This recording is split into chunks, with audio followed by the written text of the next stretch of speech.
The young man was completely stunned. The moment he opened his eyes, a massive book slammed right into his head. Instinctively, he jumped up. Facing him was a face full of fury. "Rosso, I know your grades are high, but you dare to doze off in my class. You've got some nerve." Vassal, who had been sleeping so soundly he was drooling, was now nursing a bump on his head and looking utterly confused, because the person standing in front of him was Professor Hubert. He had passed away a long time ago. How could he be here? Vassal looked around in bewilderment, noticing faces all around him that he hadn't seen in ages. He looked down at himself, and then a terrifying realization hit him. He had traveled back in time. Time seemed to freeze. Russell couldn't believe he had time traveled. Professor Hubert, witnessing the emotional shift on his face, didn't know what he was thinking, only frowning and sighing. "Your behavior today is completely unlike you. Regardless, you're being punished. Get out." And just like that, having just traveled back, Russell was kicked out of class. He had never even imagined he would time travel and wondered if this could even be considered magic. He recalled the final moment of his past life. That strange voice had said, "When the other eyes awaken, you shall become the foundation that builds a new mythology. Therefore, prove yourself worthy. For the sake of the new mythology's future, I will grant you another chance." Vassal didn't know who the owner of that voice was, but surely this power was what brought him back to the past. Speaking of which, Vassal looked down at his left hand and discovered his dragon eye ring had vanished. This ring was left to him by his mother. Could it be that his mother's spirit had appeared to help him back then? While Vassal was lost in thought, Professor Hubert pushed the door open to step out. The lesson was over, but the professor felt that his dozing off in the middle of class was really unlike him, so he wanted to talk privately and told him to come to his office at lunchtime. Vassal bowed his head low, saying he understood. Afterward, he secretly watched the professor's back as he walked away, a complex emotion welling up. Vassal couldn't remember the last time he'd been in trouble at school like this, but honestly it felt great. Compared to being a has-been noble struggling to make a living life at this academy was truly heaven. Just as he thought this, Vassal was struck hard on the head by someone. Reflexively, he clutched his head and shouted, "What kind of cheap prank is this, huh?" "Cheap prank, you say?" Vassal turned around to see three punks who had just hit him smirking. Then the fat one among them even aimed to deliver another slap. "You seem pretty relaxed, you scumbag." But before he could land the blow, his own friend stopped him because the professors were still around. Openly bullying a classmate like this would get them into serious trouble. After that, the leader turned to Vassal, questioning him coldly. "I specifically told you to copy those notes for me, didn't I? And yet you dare to sleep in class." Vassal's eyes widened. He realized this was Coma Frederick. It had been a long time. This scumbag was just as annoying as he remembered. "All right, if you don't want to die, follow me to the bathroom right now," he threatened. Then the three thugs walked off first. Vassal smiled helplessly, right because so much time had passed. He almost forgot these things had happened. But since he had traveled back, fate would also change. Typically like this, Vassal received a system. A system window appeared before him. Vassal remembered that before he lost consciousness, this thing had also appeared, only he still didn't know exactly what it was. On the status window, a few lines of text notified him a new quest had been issued to escape being bullied and teach the three thugs in his class a lesson. The reward for the quest was a low-level magic stone. Vassal looked in bewilderment at the thing floating before him. It was like a hallucination because his hand could pass right through the screen. Plus, what was a low-level magic stone? Outside of Vassal, it seemed no one else could see this. So when the Coma Gang saw him blankly standing there, they were extremely frustrated. "Hey, what are you doing?" "Not coming." "You know that running away doesn't work, right? We're in the academy now." "But if you're scared, why don't you try running?" Coma said, wearing a malicious grin. By now, Vassal had made up his mind, put aside the research on what the system window was for later. In any case, he had to teach these school bullies a lesson first. Even though he had returned to the body of a teenager, Vassal's soul was still that of a man who had spent countless years living as a mercenary with the experience and wisdom he had gained fighting monsters in his past life. To him, these three were just wet-behind-the-ears brats. When Vassal walked into the bathroom, all three were waiting. Their eyes gleamed excitedly, looking at him like a toy, and it felt like they were ready to pounce on him at any moment. Finally decided to walk in, huh? You little maggot. Koma raised his pipe for a puff and asked, but he didn't expect Vassal to snap back immediately. Of course, you damn pest, all three of them were left stunned by his words. They felt that Vassal was either still sleepy or had lost his mind to dare be so insolent to them. The fat white-haired guy from earlier struck first. He seemed like a loyal lackey to Koma, but when this guy rushed at Vassal, he used unbelievable speed to dodge the punch, simultaneously delivering a beautiful counterattack. One punch from Vassal struck the opponent right in the stomach, making his eyes roll back before he fell backward. That trash fell! The remaining lackey of Koma shouted. Only this guy had it even worse than his friend. Before he could even strike, he was defeated by Vassal, and this time he was punched straight in the face. Now only Koma and Vassal were left standing. But he wasn't afraid at all. Instead, he mocked him. Honestly, because you can't use magic, you've resorted to learning some cheap martial arts. But instead of being scared, he taunted him mockingly, saying, Since you can't use magic, did you just go and learn some cheap martial arts? As expected. You can't expect much else from a fallen house, can you? Even though we can't use magic inside the academy, I'm guessing you didn't know I could use a few small artifacts. Koma tossed his pipe aside and slipped a gauntlet onto his hand. Just some equipment then. He lunged at Gesso thinking his artifact was something special, but Gesso easily caught Koma's fist. Even though Gesso was much smaller, he held Koma's hand in a vice grip and twisted it backward. The pain left the bastard unable to move. You can't even pull your hand away, Koma Frederick. Your own brothers have already taken your spot in the rankings, and even your family has abandoned a fool like you. When you face a strong opponent, you cower and run.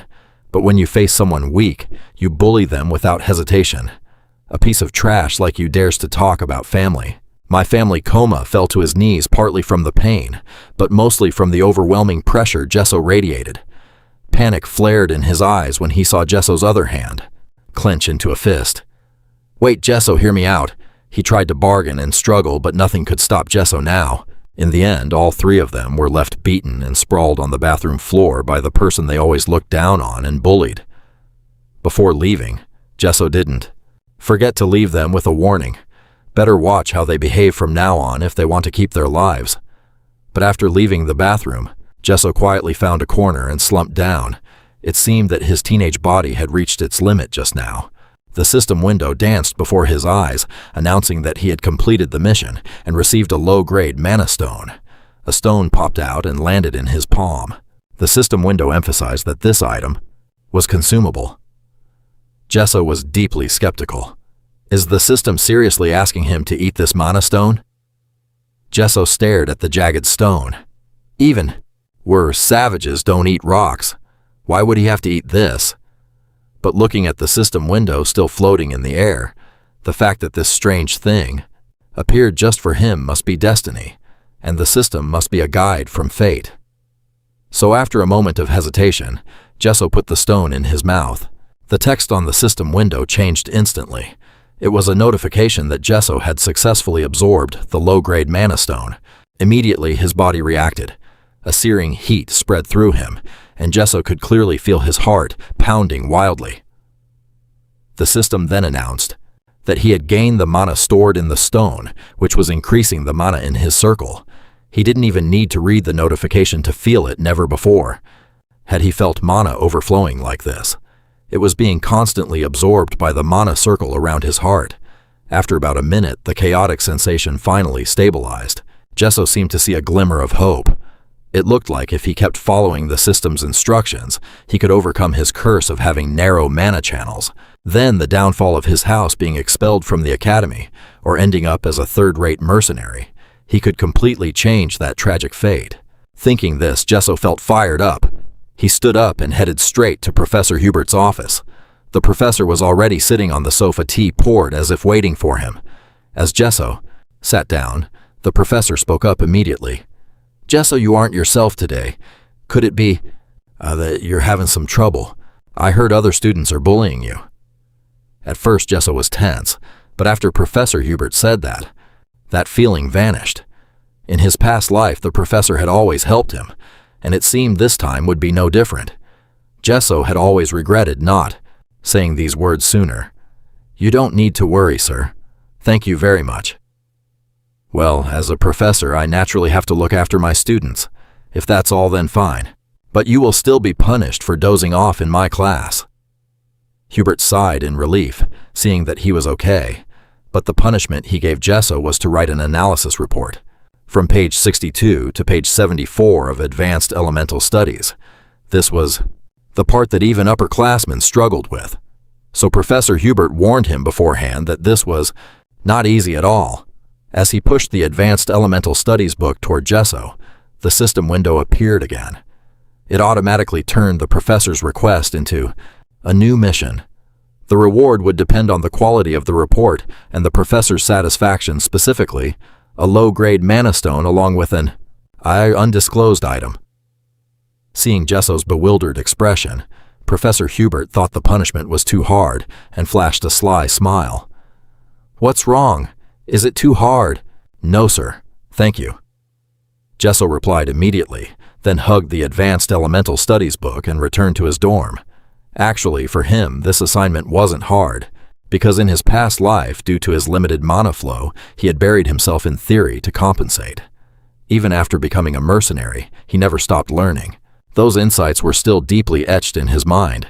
It's just that in this life, a new path had opened up, and something else was just as important as learning theory, practicing mana flow. The mana stream is the path mana takes through the body. It is absorbed through respiration, flows through the mana stream and gathers at the heart. From there, a mage can release mana to create magic.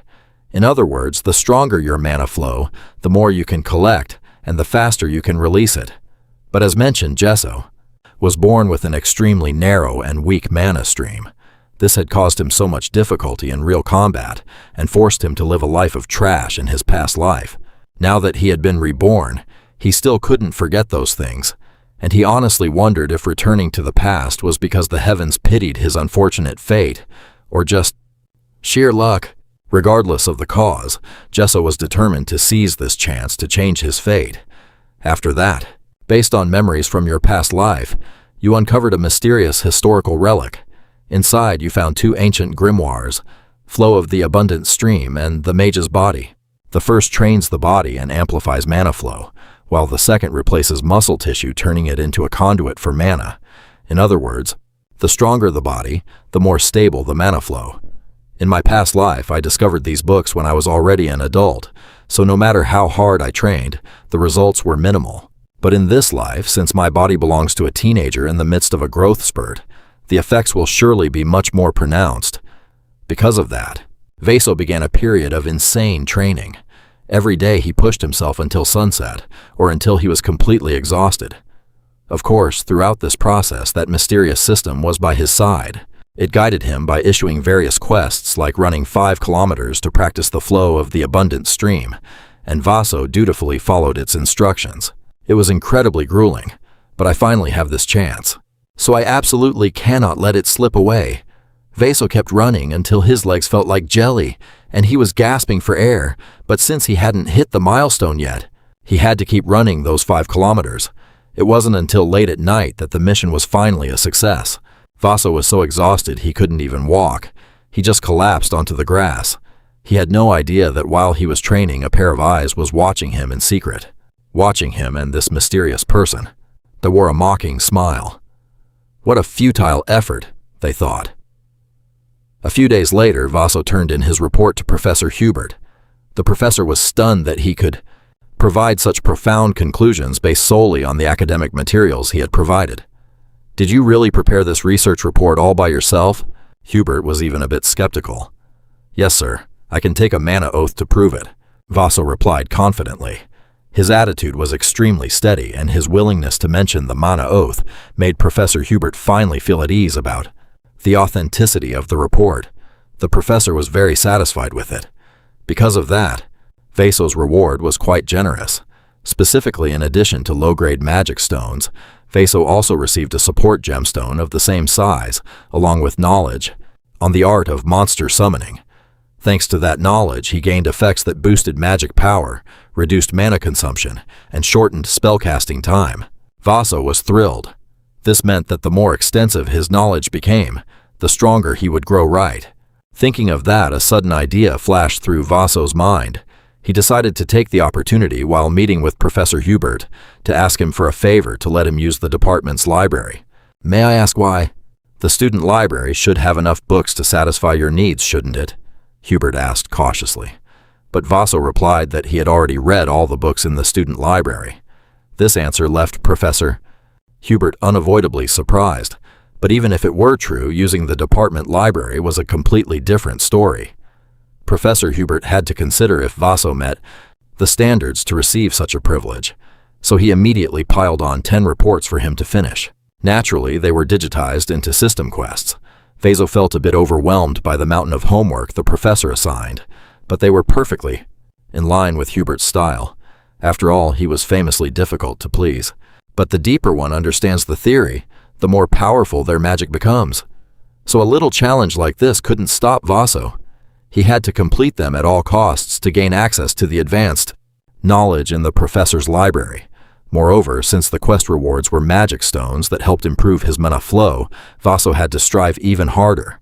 And so Vaso diligently practiced the flow of the abundant stream and the mage's body training while seriously working on the reports Professor Hubert assigned. But living in peace is truly difficult, because the very next day someone came looking for trouble with Vaso. Vaso demon, I heard you have the mana of divine punishment, but you seem like quite the training maniac, huh? My friend suffered a great deal because of you. Vaso recognized this person. He was Anton Frederick, the reason this guy showed up. You could guess with your eyes closed. What's up? Are you here for revenge? Anton burst out laughing upon hearing that. Revenge? Don't get ahead of yourself. Who would bother taking revenge on a useless loser like you? Just trampling you under my feet is enough. See you in class. It seems like anyone with the surname Frederick has such an unpleasant personality.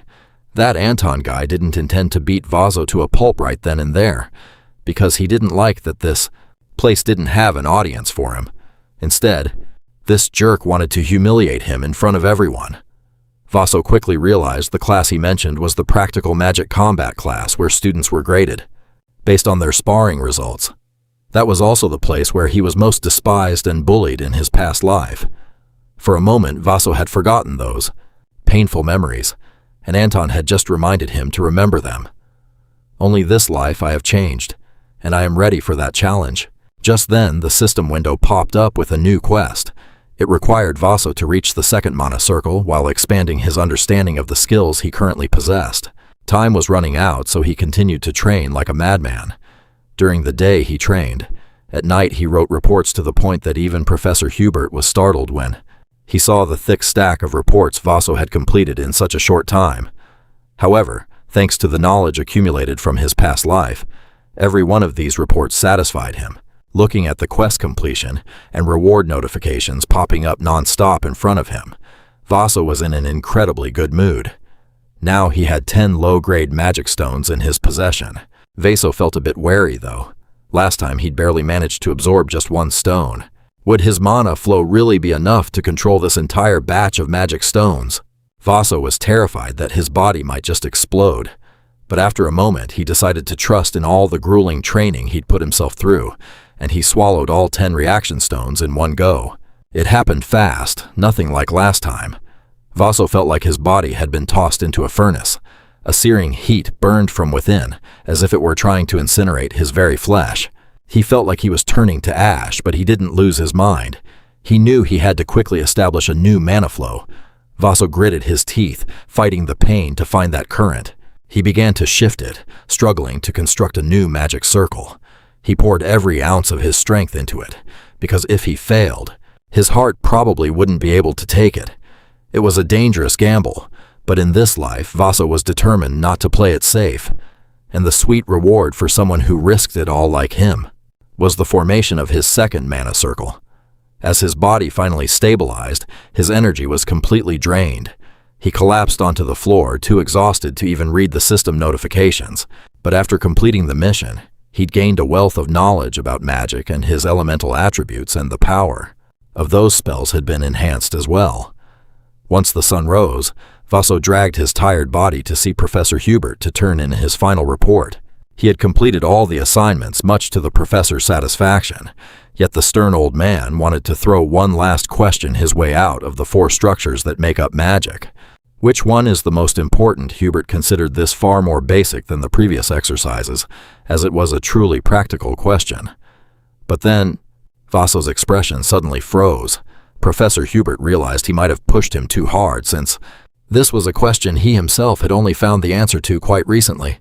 So the professor was already planning to switch to an easier question, but just then, Vaso spoke up confidently.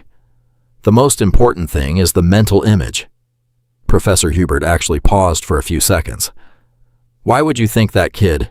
Vaso calmly, but confidently explained his reasoning. To him, magic is something that can bring the impossible into the real world by utilizing mana.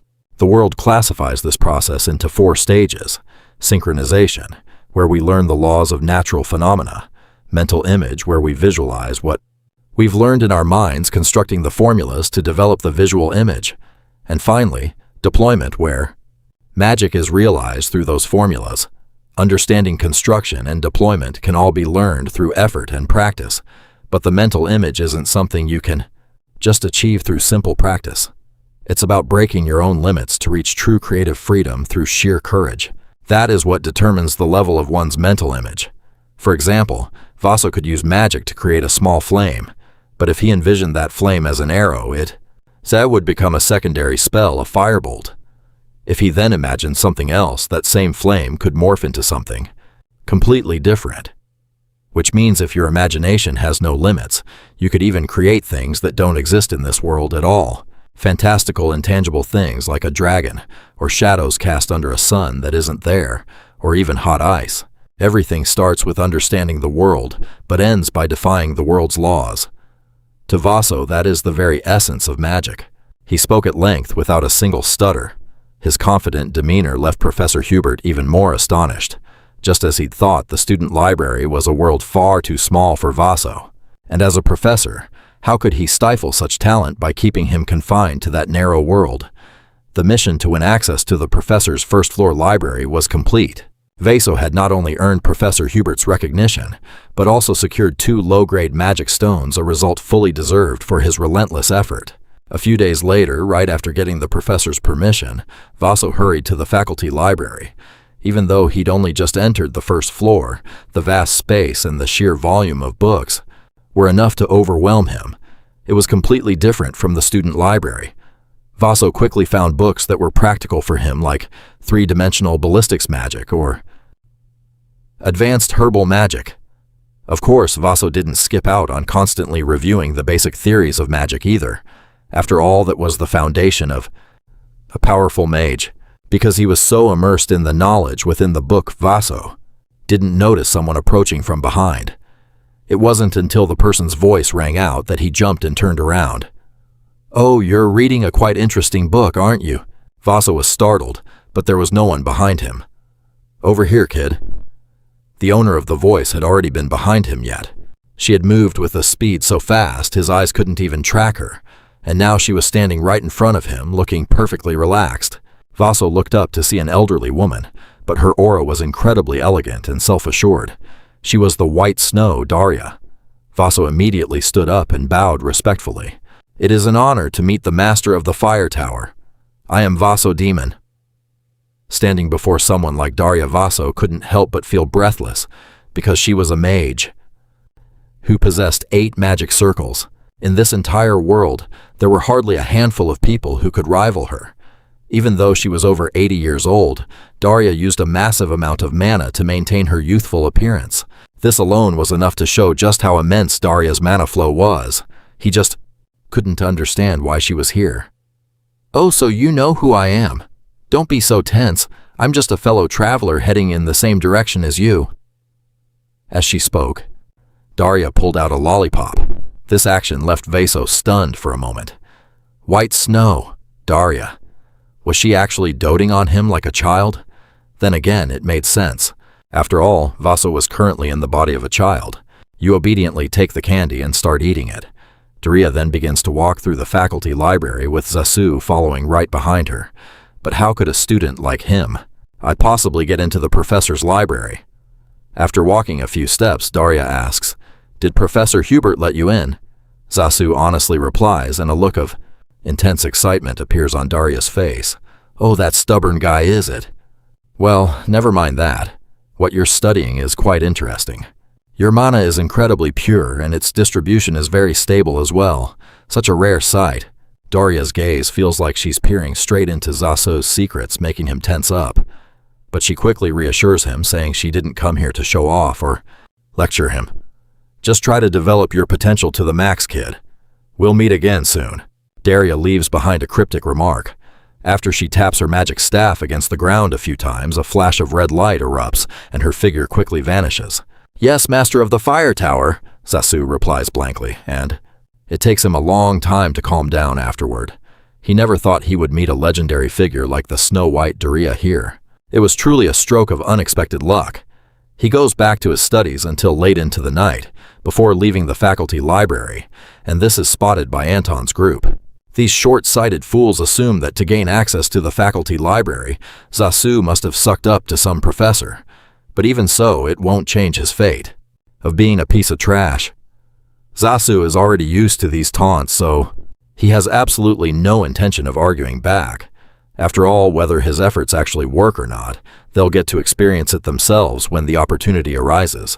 And that opportunity comes very quickly. A few days later, the practical magic class takes place as usual. The first student called by the professor will step onto the arena and choose another student as their opponent. Professors usually pick the weakest student first, so that person can choose a peer of similar level. In his past life, Zasu was always the first one called, and the result was always a crushing defeat. In this class, his classmates bet that Zasu will be called out again, and the bumbling mages in the class start begging him to choose them as his opponent, so they can have a chance to boost their grades. It's clear that even the weakest student in class looks down on him and only sees him as a stepping stone to improve their own scores. But this time, something unthinkable happens. When all the students expect the name Zasu Raymond to be called out first, the professor in charge of the practical class calls out Anton Frederick. Everyone is stunned, and only Anton and the professor understand the situation. After all, the professor has received quite a few benefits from the Frederick Merchant Guild. Setting things up so he can pick his opponent first is nothing out of the ordinary. Zasu doesn't seem surprised by this development.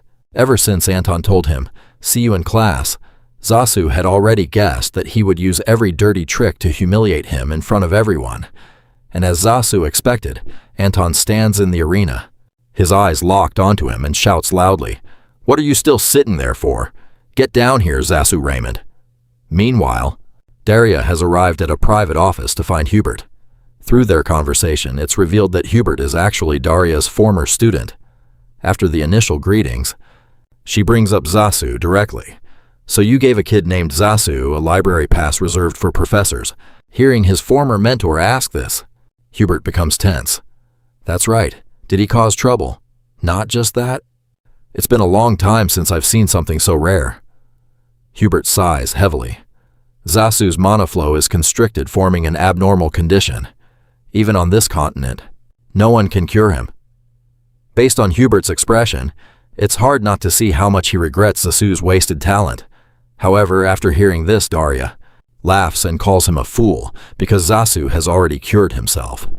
Through their short meeting at the library, she discovered that and also realized he has already finished opening his second magic circle. Back to the practical magic class, facing Anton's provocation, Zasu has no reason to keep sitting in the stands anymore. Furthermore, a system quest has been issued.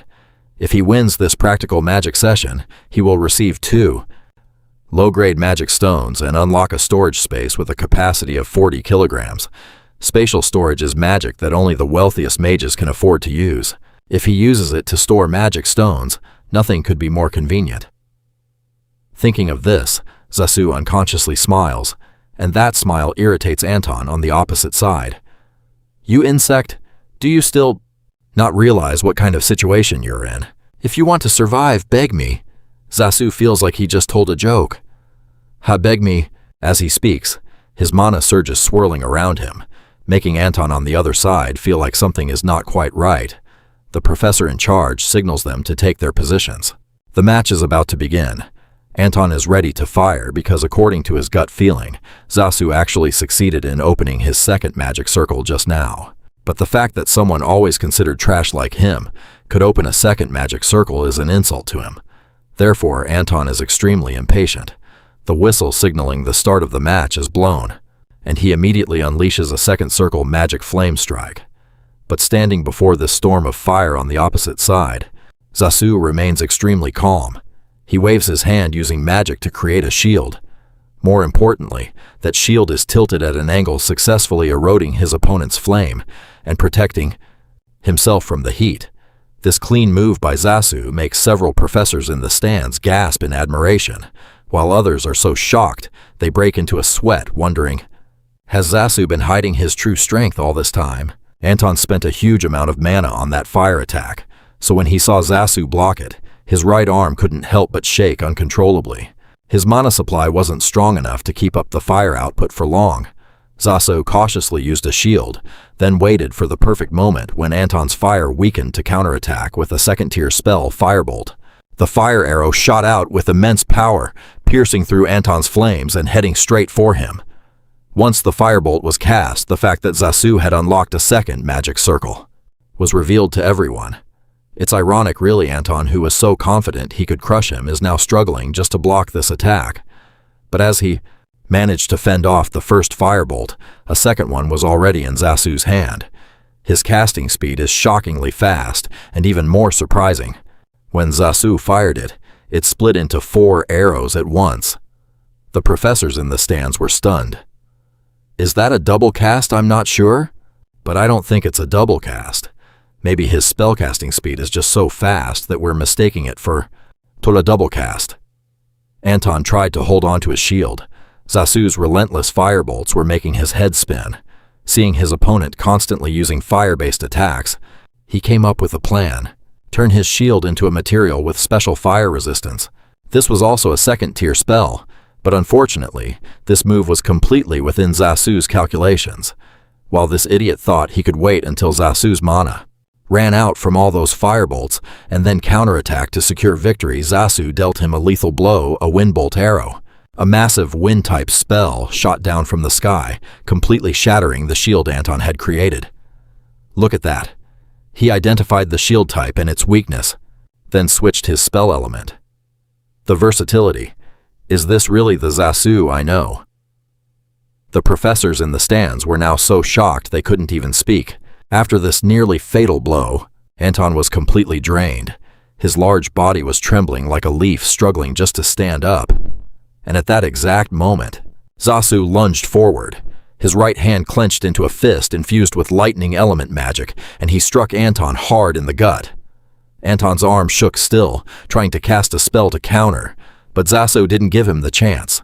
He focused magic into both hands, unleashing a barrage of punches straight at his opponent's weak points. What kind of magic is that? Stop the match.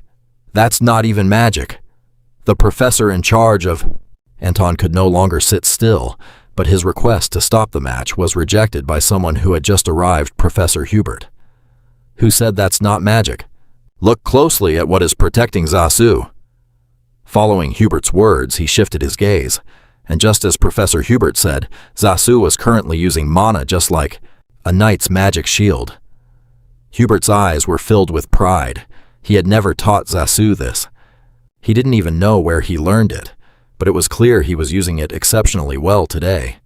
Down in the arena, Anton had no way to fight back. The match had clearly been decided.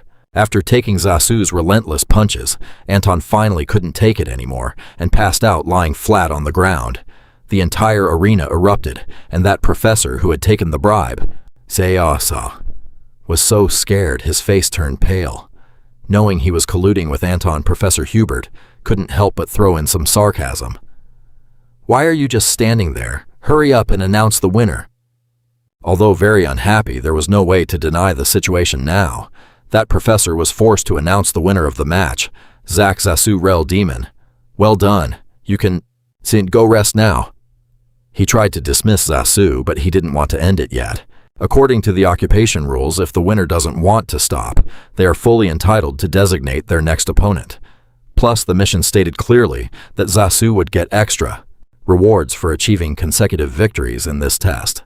Therefore, he didn't want to just defeat Anton.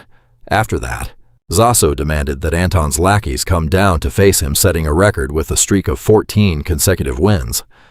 Professor Hubert sat in his office sipping tea, while enjoying the satisfaction and joy of this news. He just couldn't wrap his head around how the boy could develop so fast. That evening, after beating Anton and his goons to a pulp, Zasu returned to the dorm satisfied. After showering, he started checking the rewards he received today. The best one was the space pouch, and most of the rest were low-level magic stones, all of which were automatically transferred into the pouch. However, among the many notifications, Zasu noticed a notification about a mysterious reward he had just received. He reached into his space pouch and pulled out a scroll which had a map drawn on it.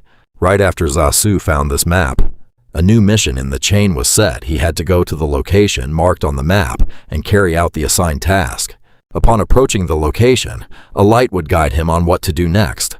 The clear level rewards included 5 mid-level magic stones and a mysterious prize, mid-level mana stones that can be consumed after he unlocks the 3rd magic circle. Speaking of the 3rd magic circle, Zasu's mood was a bit complicated. Before returning to the past, he had tried so many times but had never reached this level. Zasu wasn't sure if he could do it this time either. Not to mention, even though the location was clearly marked on that map, Zasu was completely clueless about where it actually was. So he decided to look for information in the library for professors the next day. However, this time, Zasu truly faced a difficult challenge when he flipped through dozens of books, but none of the locations matched the spot on the map. He had wasted way too much time searching for this place, without getting any proper results. Therefore, Zasu decided to focus on unlocking the 3rd magic circle first. While thinking this, Zasu returned to the lecture area when raising his head, he once again saw many fearful eyes turned toward him. Since that practical training session a few days ago, Russell was no longer being bullied by his classmates, but he still remained a loner. This made Russell feel deeply cynical. Just then, Professor Hubert appeared. He wanted to have a private word with him. Professor Hubert was the light of Zasu's life during his darkest time at the academy. So whenever he got to talk to the professor, he was incredibly happy. Summer break is starting soon. Have you made any plans yet? Professor Hubert brought him to his office as usual, brewed Zasu a cup of tea, and began asking questions. Not yet, sir, Zasu answered honestly. Well, would you like to join me on a research project? Based on your contributions, your name might even appear right after mine in the author credits. What do you think? Professor Hubert's offer couldn't help but surprise Zasu, but the main point was, on the 2 journals the professor left on the desk, he seemed to have spotted the location he had been looking for. So even though he felt a bit embarrassed, Zasu had to decline the professor's invitation, with the excuse that he had to take a trip there. Afterward, he returned the journal to Hubert. You're planning to go to Mandiva for vacation. What a coincidence, Zasu thought as he left the professor's office. He had accidentally found the location he had spent so much effort digging for in the library, without success. So right after summer break began, he boarded a carriage straight to Mandiva. The journey was quite long.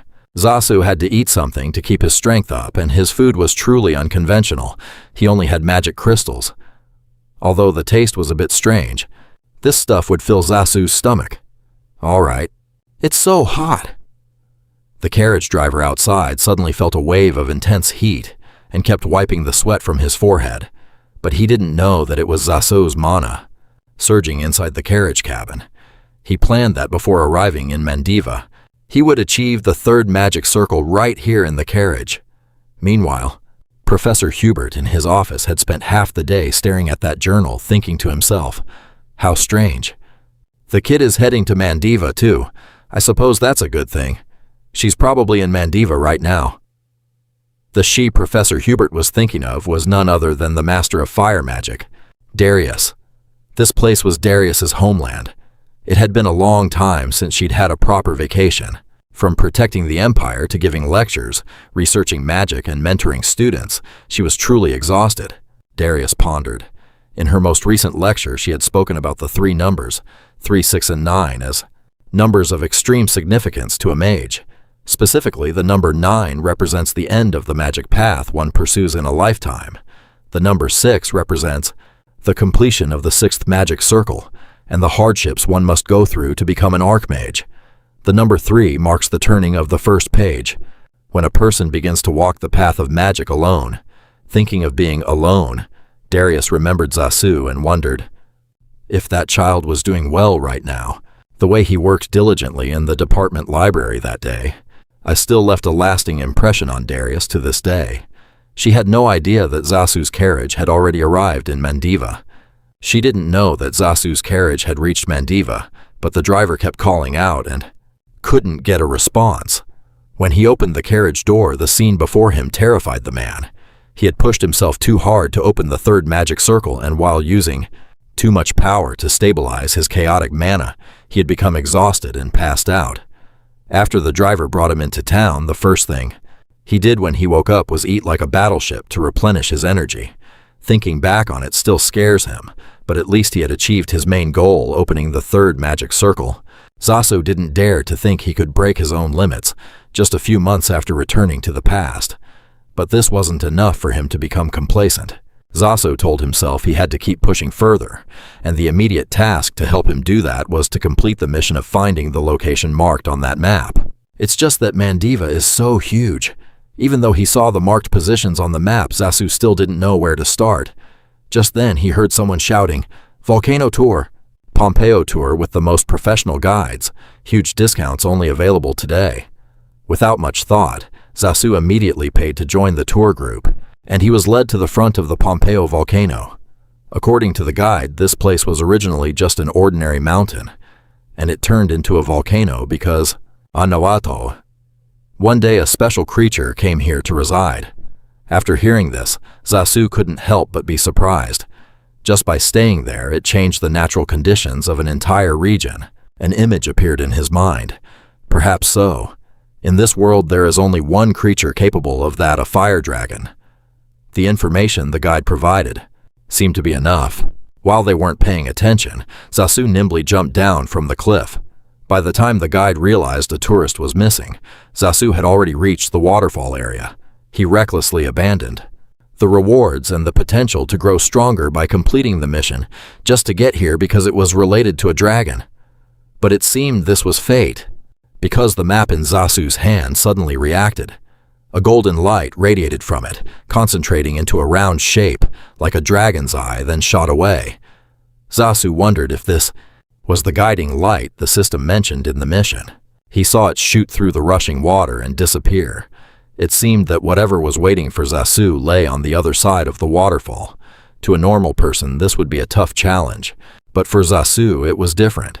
He agilely used wind element magic, turning it into a giant arrow, fired straight at the waterfall. The wind arrow tore through the water, opening a gap, and Zasu seized that opportunity. Who would have expected what lay inside that rushing waterfall? Vatzel dove through it in a flash. It was a cavern formed from volcanic rock. As Vatzel ventured deeper, he discovered ruins that looked ancient. There was no telling how long this place had been here, only that it bore the heavy marks of time. Yet there wasn't a single monster or beast in sight, which made Vatzel unintentionally let his guard down. After looking around, he stumbled upon a door guarded by 2 stone statues. Vatzel was certain this was the place he needed to find, so without a second thought he headed straight toward it. But just then, a chill shot down his spine, causing him to freeze. "Oh no," Vatzel whispered to himself. "Have I forgotten all the survival instincts I learned back when I was a mercenary? How could I let my guard down like that? I should have realized it sooner." The fact that there wasn't a single monster beast or even a sound around here meant that this territory was being suppressed by an incredibly powerful creature. Summoning all his courage, Vatzel turned around, and what he faced was the blazing eyes of a massive Komodo dragon. Having just spotted Vatzel, it attacked ferociously, lashing its tail back and forth with terrifying aggression. Vatzel tried to dodge, but his heart was trembling because a Komodo dragon is the kind of monster that requires at least 2 mercenary squads to handle. The only thing he could do now was run, and if he wanted to escape, he had to buy himself some time. Thinking this, Vatsal used his lightning magic to conjure an arrow, the same old trick, and fired it straight at the enemy. The arrow struck, sending a jolting, numbing shock through the dragon's entire body. The beast let out a roar of pain and fury, but Vatsal knew that kind of damage wasn't enough to take it down. He seized the moment and bolted toward the stone gate. But when he reached it, the two silent statues suddenly sprang to life. They raised their arms, crossing the weapons they held, blocking Vatsal from the gate. "Prove that you are worthy to enter by using your mana," a mystical voice echoed. "Damn it all!" Vatsal shouted. Just his luck. Who would have expected this? Behind him, the Komodo dragon had already recovered from the attack, and it goes without saying just how terrifying its rage was now. If Vatsal couldn't dodge, he was done for. But he had fought so hard for a second chance at life. How could he just resign himself to dying here? Vatsal turned back around, facing the charging beast, and gathered all his mana into a single fireball spell. He bet everything he had on this one move, hoping it would take down the monster. But unexpectedly, when Vatsal cast the fireball, the red stone embedded in the wall suddenly reacted. The Komodo dragon's eyes widened. It then suddenly stopped. It froze right in front of Vatsal, then cautiously knelt and bowed its head before him. Vatsal was stunned, completely unable to understand what was happening. At the same time, behind him, the two statues returned to their original state. The gate's seal was broken, and that voice announced that he had proven himself and was qualified to pass through the gate. The red stone continued to glow, its light so blinding that it left Vatsal completely dazzled. He temporarily lost his vision, and it took quite a while before he could see again. The first thing that hit Vatsal's eyes was his own face, or more accurately, he was looking at himself reflected in a thick layer of ice. Vatsal was stunned for a second time when he realized he was in a cold room. The floor was covered in thick ice, and there were several stone statues guarding the area. Could that light have been a teleportation spell? He was just in the cave, clearly.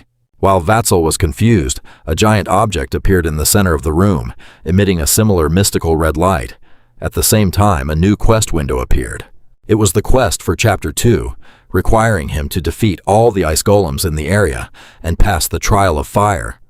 The reward for this trial was 5 mid-tier mana stones, and a mysterious reward. "Ice golems, huh?" Vatsal muttered. Right after that, he heard a rumbling sound. The stone statues surrounding him suddenly opened their eyes. From regular stone, they simultaneously transformed into ice and approached him. "Damn it! The quest wants me to take all of these out. This seems a bit too harsh, doesn't it?" Vatsal used a fireball to take down the first golem. With his extensive combat experience, he knew that to take down a golem, he had to destroy the core inside. But the thing is, the fireball he just used, which he thought would take the golem down, actually only left a crack on its chest. The ice it was made of was truly tougher than Vatsal could have imagined.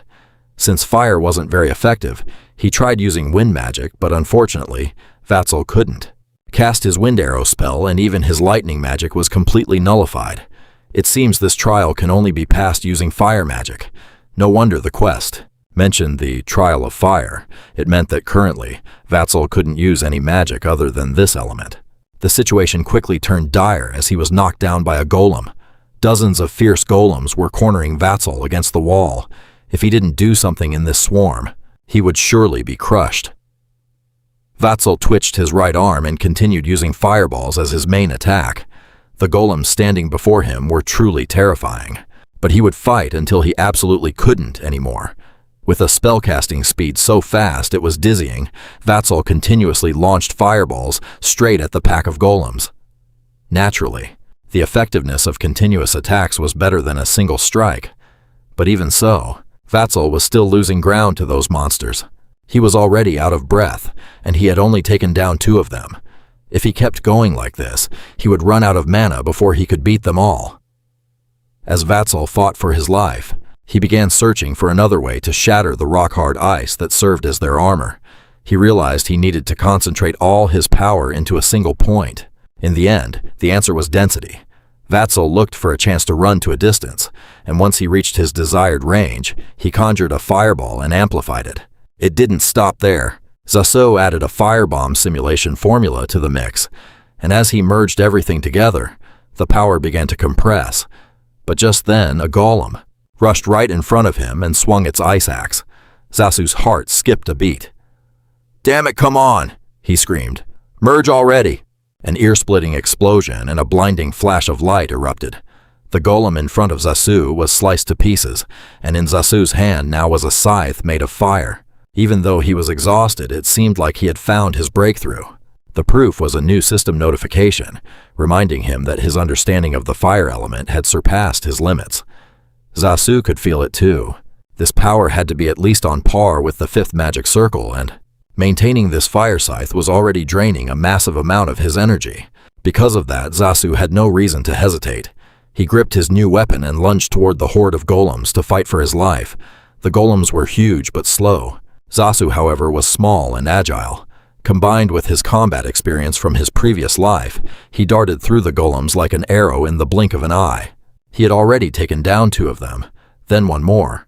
Now Zasu only had a single ice golem left to face, but he was having a lot of trouble. Just as he destroyed that final obstacle, another golem sneaked up from behind and shoved him hard against the wall. Zasu used his fire scythe to block the blow. If he hadn't, he surely would have died right there. But the price for saving his life was that his mana dropped rapidly, and the scythe in his hand was barely holding its shape. By Zasu's calculations, he only had enough power for one last strike. Facing the golem as it charged toward him in a frenzy, he decided to step back to build momentum. Then he launched his weapon like a spear. With the monster's own lunging force, his scythe managed to tear a massive hole through its body. Before the ice golem completely vanished, Zasu finally felt the weight lift off his shoulders, and that was the moment he collapsed amidst the rubble from pure exhaustion. Because he completed the mission on time, Zasu received his rewards, 5 magic stones, and a mysterious reward, the Horn of the Forgotten King. It held the fire attribute, and his life was now finally secure. The system interface popped up with a notification. The giant horn suspended in midair began to shake violently. Under the pressure, each chain started to snap and fall to the ground. A red flame erupted a brilliant crimson. The system announced the reward, the Horn of the Forgotten King, essence of fire. A blinding light appeared, eclipsing everything around it. Zasu lay motionless on the ground, gradually enveloped by the light as he entered the subconscious of the Forgotten King to claim his reward. With a face covered in blood, he slowly opened his eyes. Right now, Zasu was hanging suspended by golden chains in an infinite space. In front of him was a flickering screen. He wondered where he was as a series of notifications appeared. "You have received the reward, the Horn of the Forgotten King, essence of fire. Entering the subconscious of the Forgotten King to claim your reward." Zasu wondered. "The Forgotten King isn't that—" "The Horn of the Fire Dragon," he muttered, annoyed and suspicious. "Wait, is this really the reward? It feels like I'm being tortured." A deep, eerie voice echoed in Zasu's head. One who can endure the trial of fire and has reached the subconscious of a transcendent being. He was stunned and horrified. Are these the remaining thoughts?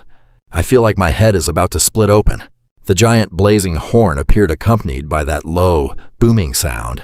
It looked at him and said, "I grant you the fragment of the king." Zasu panicked at those words and could only blink as the sharp horn lunged toward him.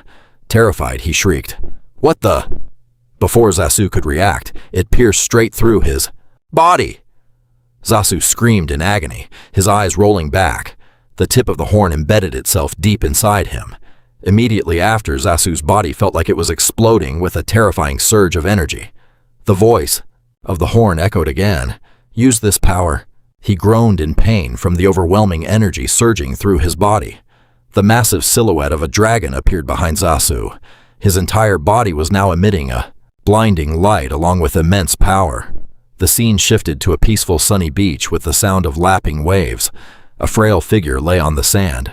Zasu opened his eyes with difficulty, groaning softly in pain. He stood up dazed, wondering, where am I? Seeing the magnificent castle before him, Zasu finally realized, stunned. Manhwa. He scratched his head in confusion, asking, "What happened there?" The system notified him again. "You have absorbed the Horn of the Forgotten King and reached the limit. Mana capacity has exceeded the limit. That you can absorb. This is a potential. Intermediate understanding of the fire attribute has reached its limit and will become advanced understanding of the fire attribute. After reading the notification, Zasu clenched his fist and began to use his power. Immediately, a massive surge of energy erupted from him. Stunned, he thought, "Is this my mana? I can almost feel how close I am to the fourth magic circle." Zasu was moved to tears.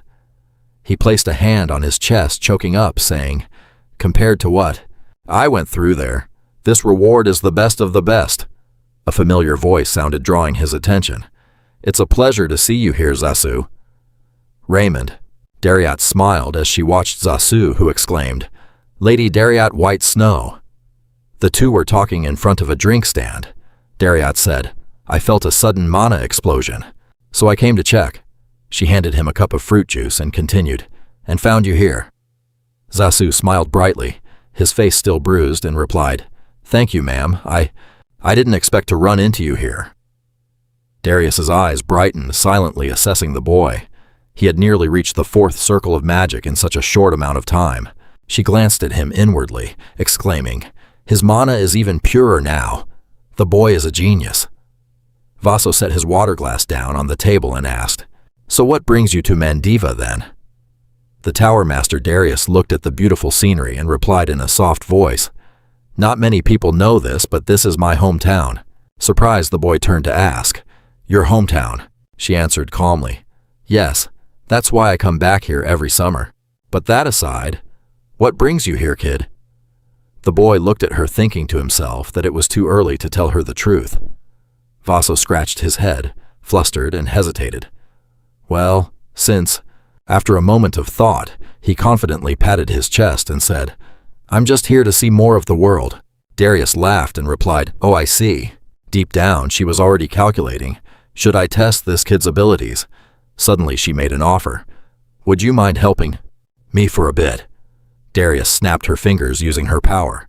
Instantly, a flame erupted around Vaso's body, and a cloak materialized, draped over him. Vaso! Da'a looked at the emblem on the cloak, stunned, thinking, "This is the mark of the fire tower." Darius calmly answered the question he hadn't yet asked. "Don't worry, it's something you, Otter, can handle."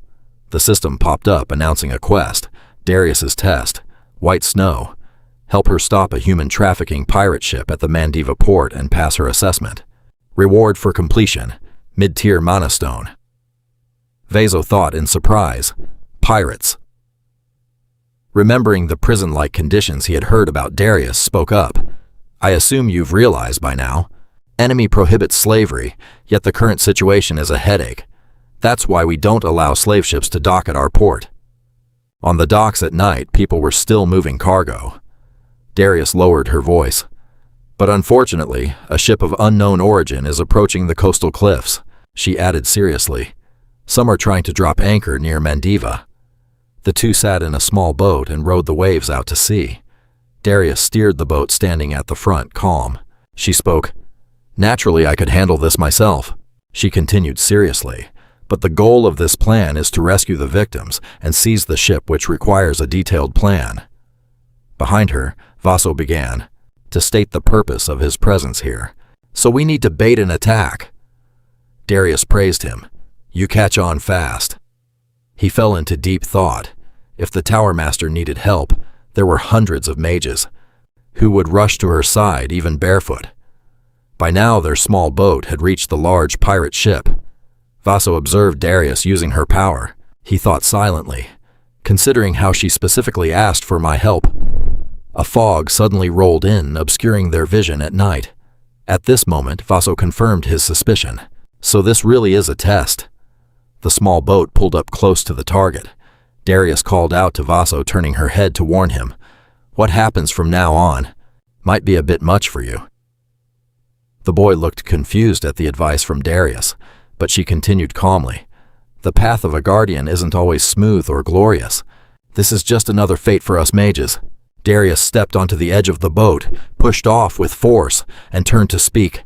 "Now I will draw their attention. In the meantime, you go and rescue the people." Immediately after, Darius vanished before his eyes. Vaso pondered her words from earlier. The path of a guardian. Darius hovered in midair, looking down to survey the entire situation through the mist. After grasping the scene, she, Fawwhoa, smiled and said, "All right, time to tidy up." Darius's eyes glowed with a layer of light, and a massive, fierce surge of power erupted, covering the entire sky. She shouted, "Go, kid!" The sounds of shouting echoed across the night sky. "They're attacking!" The people on the ship rushed to prepare crossbows, aiming at the massive energy source in the sky. "Hurry faster!" The pirates, weapons in hand, aimed nervously at the sky. The captain raised his sword and ordered, "Fire!" A rain of arrows shot up from the deck directly toward Darius. She just looked at them like clowns and laughed with contempt. A pirate screamed in terror.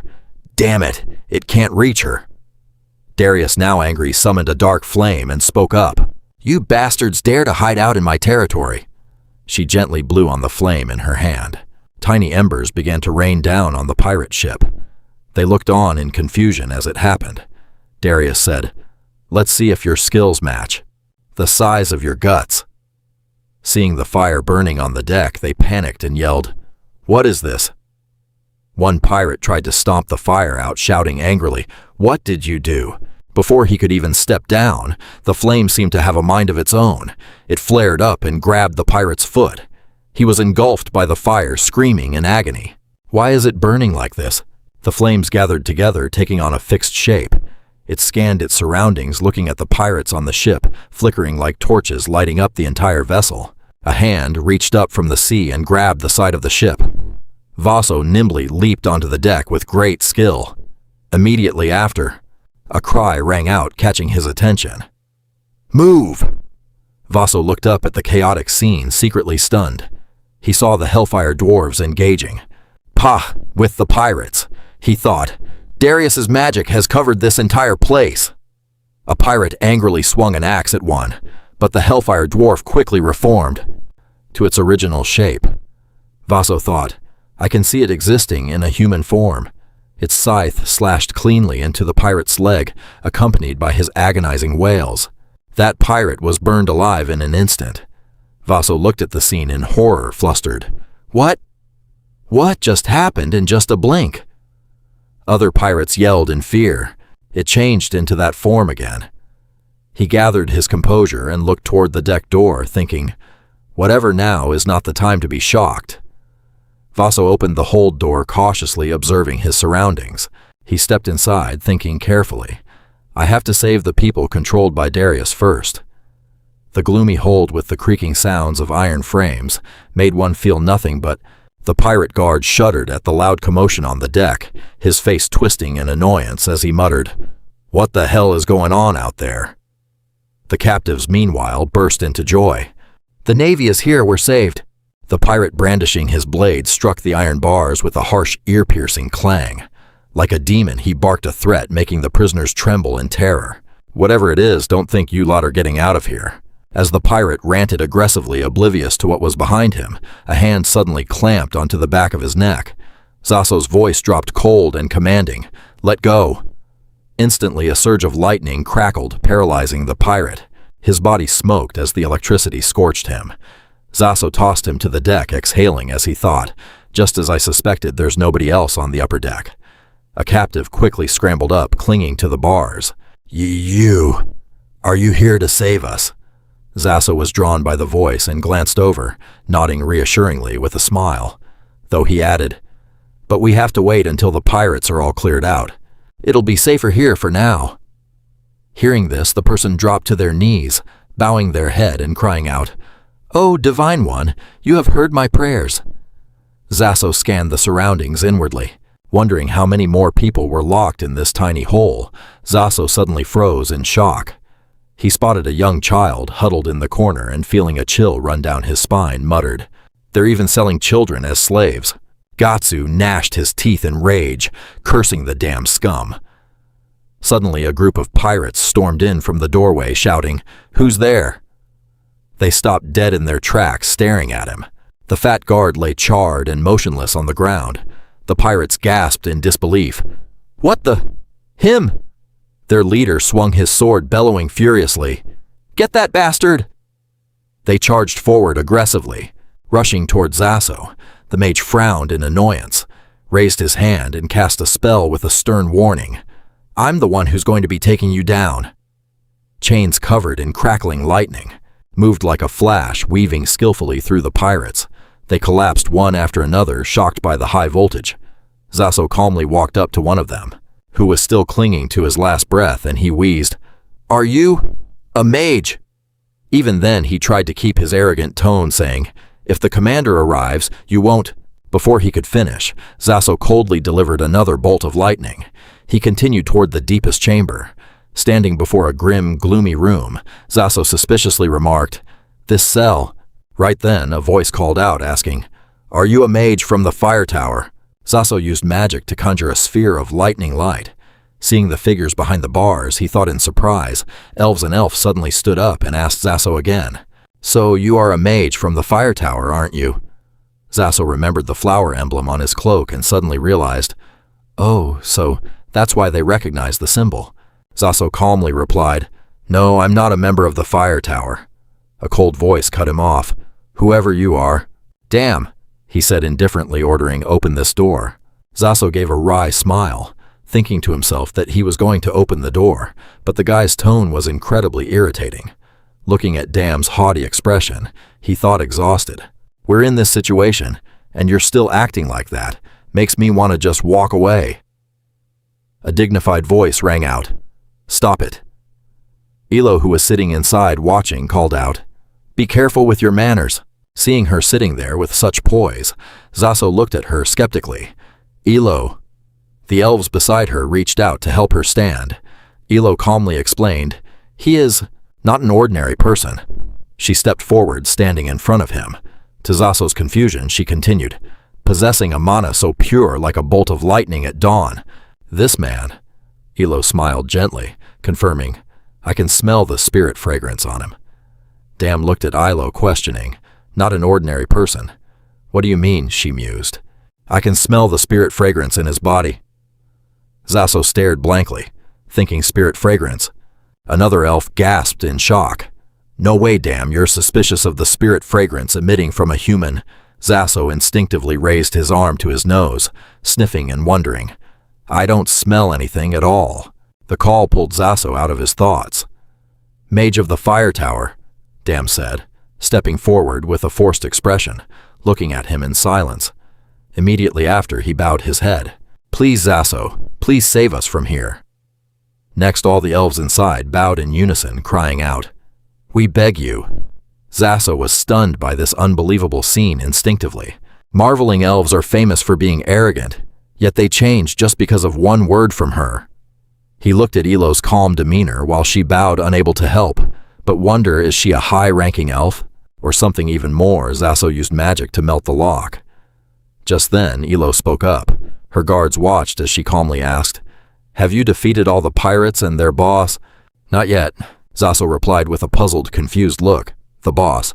Just then, a figure appeared looking at the pirates Zaso had just defeated. Elo said seriously, "They are still strong." Captor scanned the deck, searching for a target. She asserted, "Even more than warriors skilled in magic." The door to the next cell opened. Piles of pirates lay scattered across the ground. Captor flashed a grotesque, intrigued smile. On the deck, John Click was strolling leisurely, observing the chaotic scene of the fire wielder fighting. Cries and curses rang out incessantly. "Damn it!" He leaned against the helm, exclaiming, "Fire battle! Huh, interesting." John Click reached behind his back, drew his massive blade, and instantly jumped, vanishing from his spot. John Click appeared like a death god, a single slash, cutting down 2 hellfire dwarves. They vanished quickly. He said, sounding irritated and aggressive, "You guys are struggling. All this time just for these kinds of attacks." The pirates saw who had arrived and cheered happily. "It's the leader." From below the ship, excited shouts echoed to the ears of Dariat, who was hovering in the air. "The leader is here. You're done for, old woman. We're going to tear you into 100 pieces, you hack." Looking down at the monkeys beneath her feet, she smirked and said, "That's interesting." Immediately, Dariat dove down to join the fray. Her feet landed firmly on the railing near the helm. John Click and the pirates immediately turned to look. Dariat stood like a queen, leaning on her staff as she looked down from above. John Click grinned with a mix of fury and excitement, asking, "Are you closing the distance between us?" She didn't. Ignoring the question, he replied calmly, as if reading her mind. "So you're the leader, huh?" With a boisterous and confident tone, he announced, "That's right. I'm the captain of this ship, John Click." Darius looked him up and down, sizing him up. "Looking at how you use your aura," she said, while John Click listened silently to her inquiry. "You must have been a knight. What are you doing here?" He let out a self-mocking laugh, clutched his face, and roared, "Does the title of knight pay the bills or cover taxes?" John Click looked up with pride, saying, "We, the Click brothers, have made a fortune dealing in slaves." Darius frowned and asked, "Brothers?" He secretly began to channel his power, waiting for her to be distracted, and suddenly lunged forward. "This is it." A powerful slash was aimed straight at Darius. At the same moment, behind Rosso, the wall of the prison cell suddenly took a hit and started to crack. A sharp warning sound rang out, alerting him to the danger.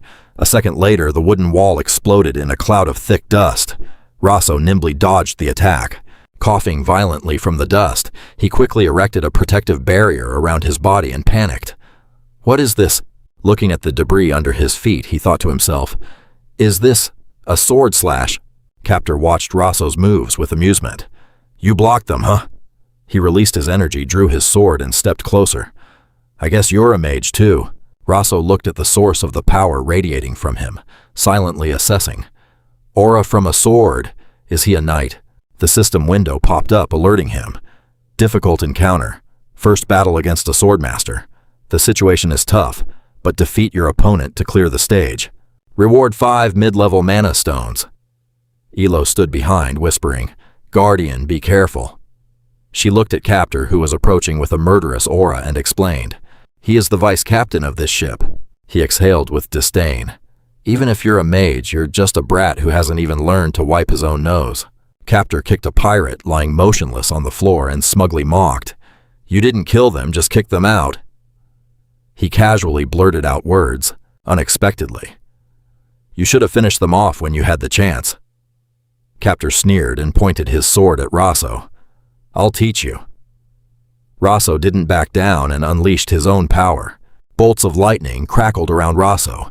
He calculated internally, "Fire magic has a large area of effect, so..." Rosso jumped to the side and unleashed a bolt of lightning. Facing him, Captor dragged his sword, which had been stuck in the floor, and spat. "Using lightning against a swordsman!" He slashed at the floor, sending wooden boards flying up, directly meeting the incoming bolt of lightning. The wooden boards, being natural insulators, successfully blocked the attack completely. Captor mocked him, "You've lost your mind." The very next second, he stomped the ground and lunged forward like a flash. "But..." Rosso tensed up desperately, trying to use his lightning magic to hold Captor back. He gritted his teeth, thinking hard.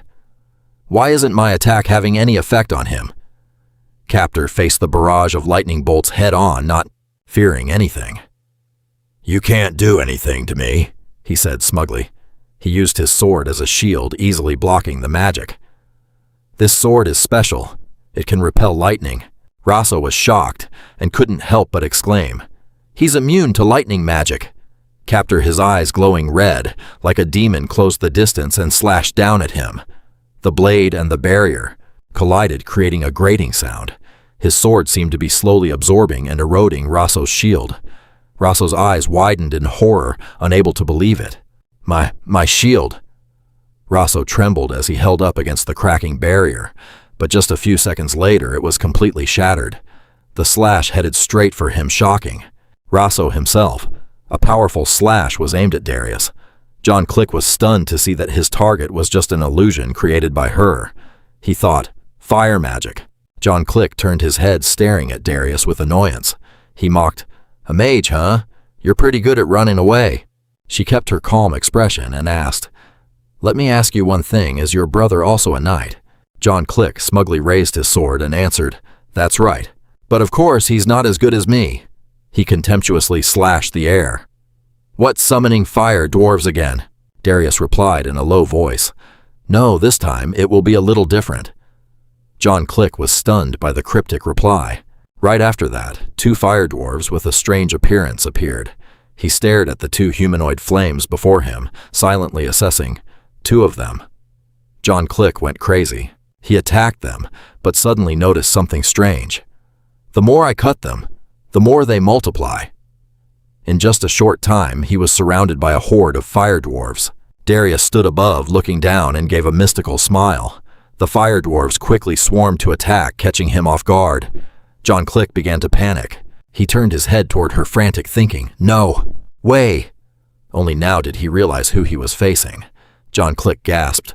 "How is a fire witch from the tower here, Sykes?" Changing scenes to the lower deck, fragments of the shield, and blood splattered. Captor stared in shock at the empty space in front of him. He turned his head and saw Rosso, who had moved to the side at some point. This made Captor's eyes widen in surprise. He saw the boy still standing steady after that critical hit. He was secretly shocked. He dodged that. Recalling the moment that had just passed when Captor had shattered his protective barrier, he frowned in doubt. He should have been sliced in half. He carefully observed the energy around Rosso's body. He began to speculate. Is he surrounding himself with defensive magic to reinforce his body? Captor flashed a perverted, excited smile. Whatever it is, it's useless. He's just a rat stuck in a trap. Elo looked at the battle worried and couldn't help but call out, "Guardian!" Vaso breathes heavily, clutching his chest in tension, thinking of the night.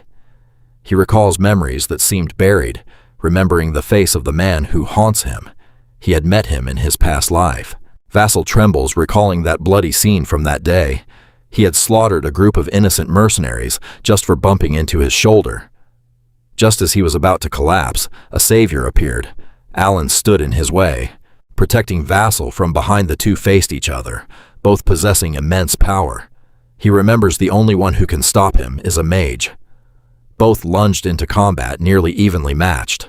Vassal thinks of Alan while fighting, silently calculating, and the methods that person used return to the present. At this moment, he has summoned a new defensive shield facing Captor, who is attacking crazily. Vassal calculates quickly. With one shield and one sword, his enemy strikes down heavily onto his defense. Instantly, the shield shatters, creating a piercing sound. Surprisingly, right beneath that barrier is another shield. This is Vassal's calculation shield within a shield. Captor is surprised, thinking it blocked it. Just as he is distracted, Vassal quickly gathers energy into his palm, preparing to counterattack. He strikes a powerful blow to Captor's stomach, catching him off. Guard down. Captor takes the hit and is sent flying back, creating a cloud of dust. Captor slams hard into the wall, groaning in pain. Vassal is also heavily wounded, stumbling, trying to grab the iron bars to stay standing. He evaluates his trembling body, thinking, "Have I lost too much blood?" He then reaches out to break the cell lock. Vassal releases the captive elves, telling everyone. "Everyone go." Elo bows appreciatively and says, "Thank you." The Guardian also says, "Thank you," while reaching out to offer, "If you're okay, follow me." Suddenly, a dark voice rings out, "You little brat!" Captor stands up unexpectedly after taking a direct hit from Vassal, shocking everyone present. He is so furious that his eyes are bloodshot and veins pop in his head, growling, "You were supposed to chop my head off." He is shocked to see Captor still able to stand, secretly wondering, "I did it correctly, though." Vassal immediately reaches out to shield Elo behind him, ordering, "Please take the captives upstairs." Damn objects, resentfully, "You want us to let the humans go?" Another elf chimes in, "You want to." But Elo interrupts this resentment, agreeing with Vassal, "Fine, Guardian." Captor stands up, rolls his neck, and mocks, "Still have time to rescue slaves." Faster than lightning, he springs forward, disappearing from his original position. Captor, full of killing intent like a demon, madly attacks Vassal's defensive layer excitedly, reminding him, "Worry about yourself first." Each sword swing easily tears through a layer of the shield. As soon as he breaks the first layer, Captor anticipates his movement, giving Vassal no chance to retaliate and continuing his assault. He thinks, "I won't give him any chance to counterattack." He grins triumphantly at his enemy's struggle while fighting. Vassal, under such overwhelming power, can only madly keep using his magic shield. Watching the elves struggling to escape, he tells himself he must hold on. The group of elves also quickly grab the keys from the guard's body. They swiftly rescue the people captured as slaves by the pirates. Vassal silently resolves, just a little longer so everyone can get out of here. Very soon after, a notification sound rings out like a lock opening in this dangerous situation. Guardian, everyone is safe. Captor is still very confident in his own ability. He scoffs. You think doing this will have any effect? A voice speaks softly, accompanied by red flames erupting throughout the cell. Of course it does. He is stunned by this sudden turn of events, unable to dodge in time. Vassal changes his state, smiling calmly, passing judgment. And now I will destroy you. The fire grows larger, spreading across the ship's hold.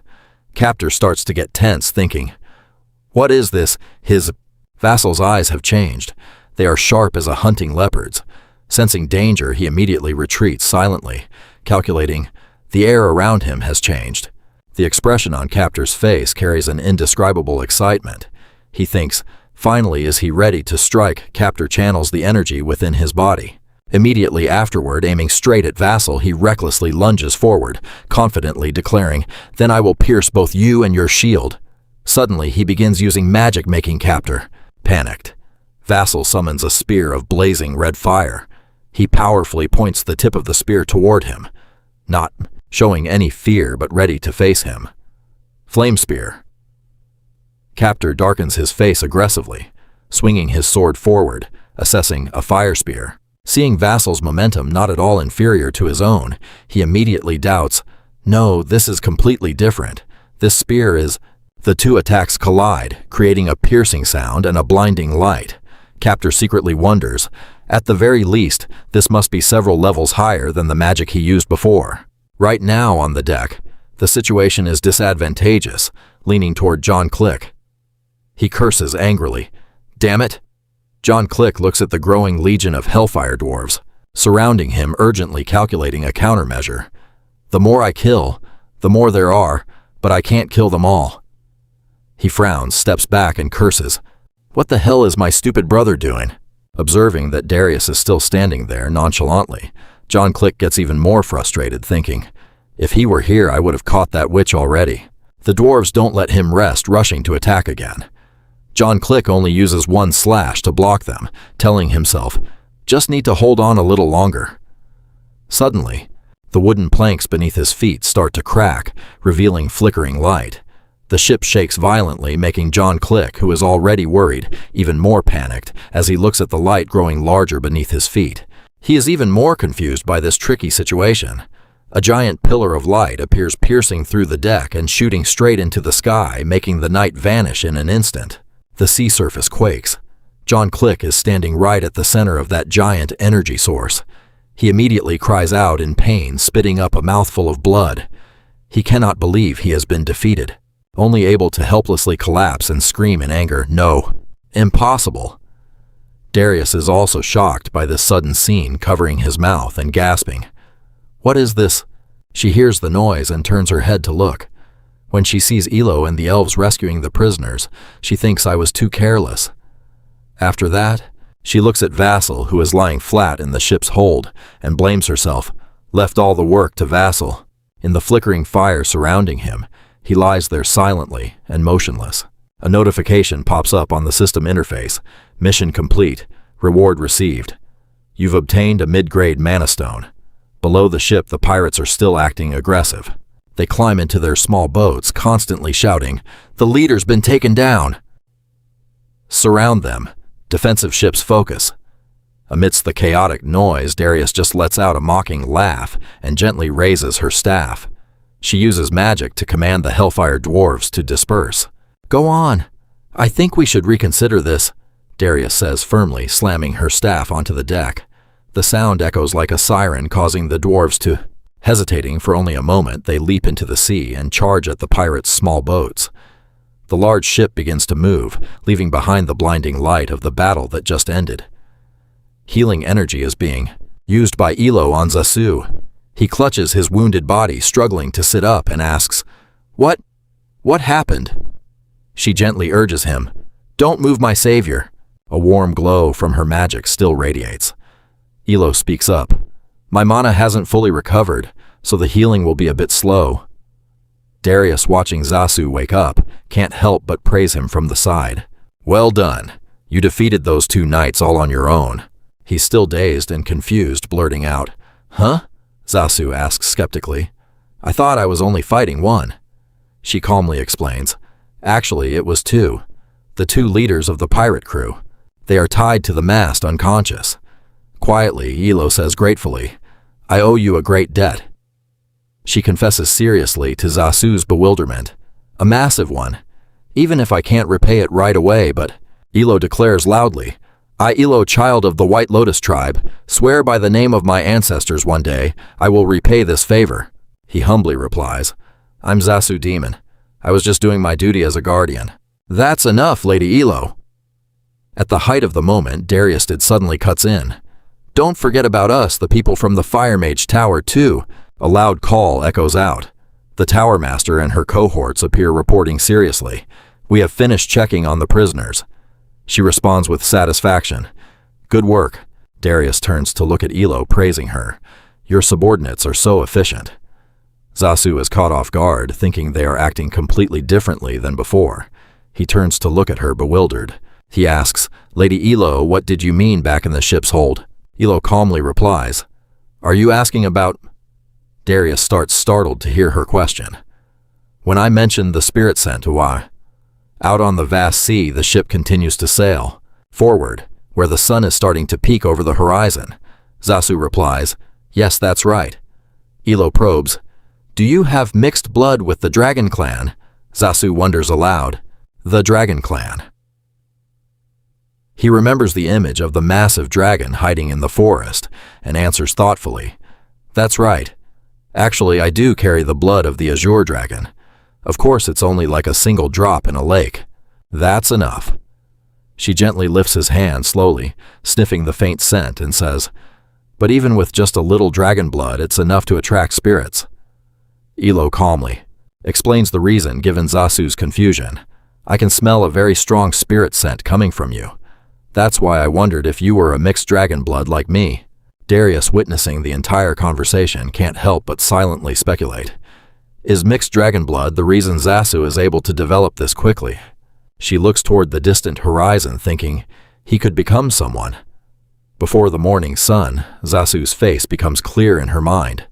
Darius calculates, someone who could turn the entire kingdom of Endymion upside down, or rather the entire continent. When the sun had fully risen, the ship reached the harbor. The elves safely disembarked and the soldiers helped the rescued people out. A familiar call draws Ilo's attention. Lady Ilo. Dariat smiles in a friendly way and asks, I'm sure you'll be staying in hiding until you've recovered all your mana, right? She nods, confirming, That's right. Looking at the magnificent castle in the heart of the bustling city, she offers a suggestion. My estate is not far from here. If you don't mind, you could stay there. I think you could help with Zasu's training. He stares blankly, pointing at himself, confused. Training. Ilo smiles radiantly and accepts. If I can repay the favor that way, I'd be more than happy to. Dariat puts an arm around Zasu's shoulder, patting him, and asks, How about it? Don't you want to? He happily and excitedly replies, Of course I do, I'd love to. Inside, Zasu is already thinking with excitement about the special training from the Fire Mage Tower Master. She waves her hand and tells the elf group, Then please follow me this way. Your luggage will be moved there shortly. Ilo thanks her. Zasu walks in front, worried and wondering, Tower Master, is this okay? The new semester is about to start. Darius winks to reassure him. Don't worry about that. Just leave it to Hubert. He's speechless, silently feeling bad for the professor. On the trail leading up the high mountain, the waves below crash rhythmically. The caravan of carriages travels forward in a line. The drivers are very careful. The carriages leisurely traverse forests and mountains. Throughout the journey, the clatter of the wheels echoes through the woods. Finally, the carriages stop in front of an estate as large as a castle. Darius announces, We're here. Zasu gets off the carriage, looks up, and exclaims, It's so huge. Darius pushes the gate open, smiles at everyone behind her, and says, Make yourselves at home. She leads the group along the path, passing through a garden filled with vibrant, blooming flowers. Ilo is captivated by them. She expresses her gratitude. What a truly beautiful place. Thank you for your kindness, Tower Master. Zasu, walking along, suddenly catches sight of something out of the corner of his eye. He looks at the fountain not far away and jumps. Huh. Wait. A certain memory is stirred. Zasu is certain he has been here before. With my parents. He calls out, Darius, Tower Master. I have something to ask. She turns around politely. What is it? Zasu steps forward and asks softly. This villa. It didn't used to be yours, did it? Darius teases. The way you say that, it sounds like you think I stole it. He laughs awkwardly. Haha, I'm sorry. But she shares honestly. You're right about that. The previous owner was some trading company. I only bought it a few years ago. Zasu looks at the fountain. Memories and a sense of familiarity return. Just as he thought this place was one of his family's assets, Dariat asks with concern. Is there anything else you want to ask? Zasu smiles. No. Vaso scanned the massive estate. After his family fell, he'd heard it had been sold for a pittance. As he was about to step inside, he couldn't help but sigh and wonder. He never expected to return here one day. A week later, a nimble figure entered the room. A soft voice called out, There you are. Hello.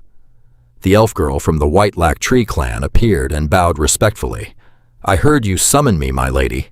The lady of the house sipped her tea calmly, her eyes brightening with relief. It seems most of your mana has recovered. In Darius's eyes, a faint green aura enveloped Ilo's body. She smiled. It's all thanks to you, Master of the Tower. Darius set her teacup down and got straight to the point. About what we discussed earlier. Could you help me set up a training session? Ilo used her magic and water began to dance around her. When you say training, surely you mean soul-related? Darius nodded. Exactly. Ilo looked around, puzzled. But where is Vaso? She gave a mysterious smile. I told him to go do something else. Across the mountain ravine, a tragic cry echoed. A figure fell freely toward the water. Splash water sprayed high into the sky. A short while later, Vaso surfaced, gasping for air. He swam to the shore, slicked back his hair, and sighed dejectedly. Failed again. Vaso recalled his conversation with Darius earlier. She had asked him what he learned from the fight with the pirate knights. What do you think I needed? Back then, the opponent had closed the distance and he only survived thanks to his shield. He hesitated. About that. Afterwards, looking at the cliff on the other side, he replied, The distance. Darius praised him. Correct. In combat, distance is crucial for a mage. She turned back, flashing a confident smile as she instructed. Watch closely. Standing on the precipitous cliff edge, Darius didn't hesitate to step into thin air. Flames flickered beneath her feet. Think about closing the space. Her body vanished, leaving only a faint glow where she had been. With a whoosh, Darius landed on the cliff opposite him. Vaso was stunned. That's space-time teleportation. Blink. She turned her head to look at him. From now on, you practice crossing this ravine using blink. Vaso listened intently to her words. Someday it will become a powerful tool for you. At that same moment, a system notification appeared. Quest learned the space-time teleportation spell. Blink. Reward, intermediate mana stone. Back in the present, Vaso wearily dragged his drenched body ashore. He climbed the cliff, determined not to give up. Whether the magic circle was small or large didn't matter. Sitting on the cliff edge, Vaso tried to analyze it. He could only learn this magic once he understood its rules. Standing on the cliff, looking down, his eyes held a hint of nervousness. Vaso focused and stepped out into the void. As expected, the scream of someone playing Free Fall rang out immediately after. Time passed, and as dusk fell, he wearily climbed back up the cliff, drenched. Is this, learning magic or strength training? Vaso closed his eyes, searching for the sensation of the mana flow. Focus. Think about closing the distance. This time, a swirl formed beneath his feet. Fire magic, just like when Darius demonstrated. Vaso lifted his other foot off the cliff. Fire wrapped around both feet. It looked like he was about to succeed. Just when he thought he could blink to the other side. Right. Then a voice called out from behind him, "Vaso!" He stumbled and fell into the river. Darius was the culprit. She smiled sheepishly, watching Vaso fall, and once again the panic of losing his center of gravity, followed by a shrill scream, echoed out. That night by the campfire, Darius brushed her hair. "From today you will learn about the Soul Pact." Vaso warmed himself by the fire, listening to her orders. "Ilo will help you." Ilo expressed her gratitude. "I'm glad I can be of service, my lady." He bowed appreciatively. "Thank you, Ilo." Vaso sat by the fire and the elf girl began to guide him. "Please slowly close your eyes." Darius sat on a rock observing the situation as Ilo's voice sounded soft and melodic. "And imagine something related to fire." The campfire crackled.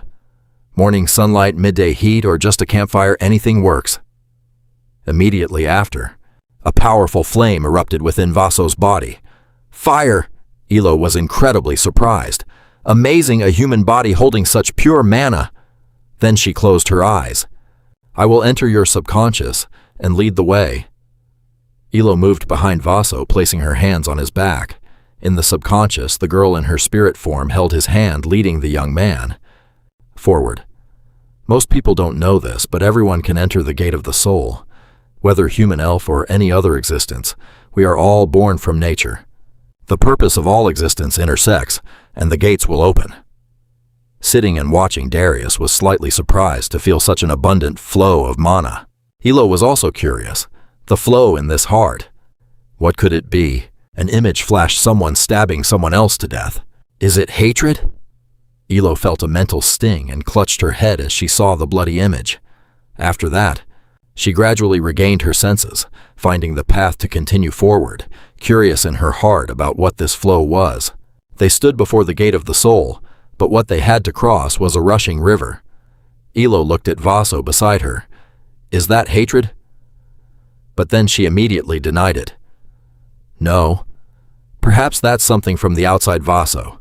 He lost control of his mana, and an intensely hot flame exploded outward. Darius was startled, but she couldn't react in time to stop it. It happened too quickly. The person standing closest to Vaso was the most affected. Ilo couldn't escape in time, so she could only burst her own mana to resist.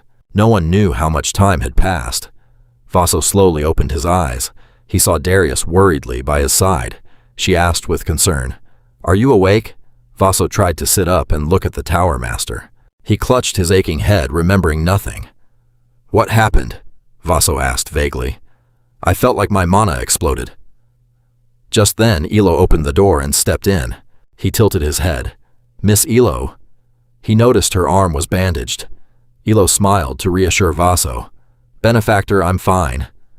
Vaso asked gloomily, as much to everyone else as to himself. "Was it my fault?" Not waiting for an answer, he covered his face in self-reproach. "I am really, really sorry." That night, to ease his heavy heart, Vaso went out to the garden to gaze at the moon. Darius watched him from the window and spoke up. "Lady Ilo, regarding what happened, could you tell me exactly what went wrong?" Ilo recounted the terrifying experience. Within the depths of Zak Zol's consciousness, when we reached the path leading to the Soul Gate, we couldn't go any further, because there was a sudden intense surge of emotion. Darius rested his chin on his hand, deep in thought.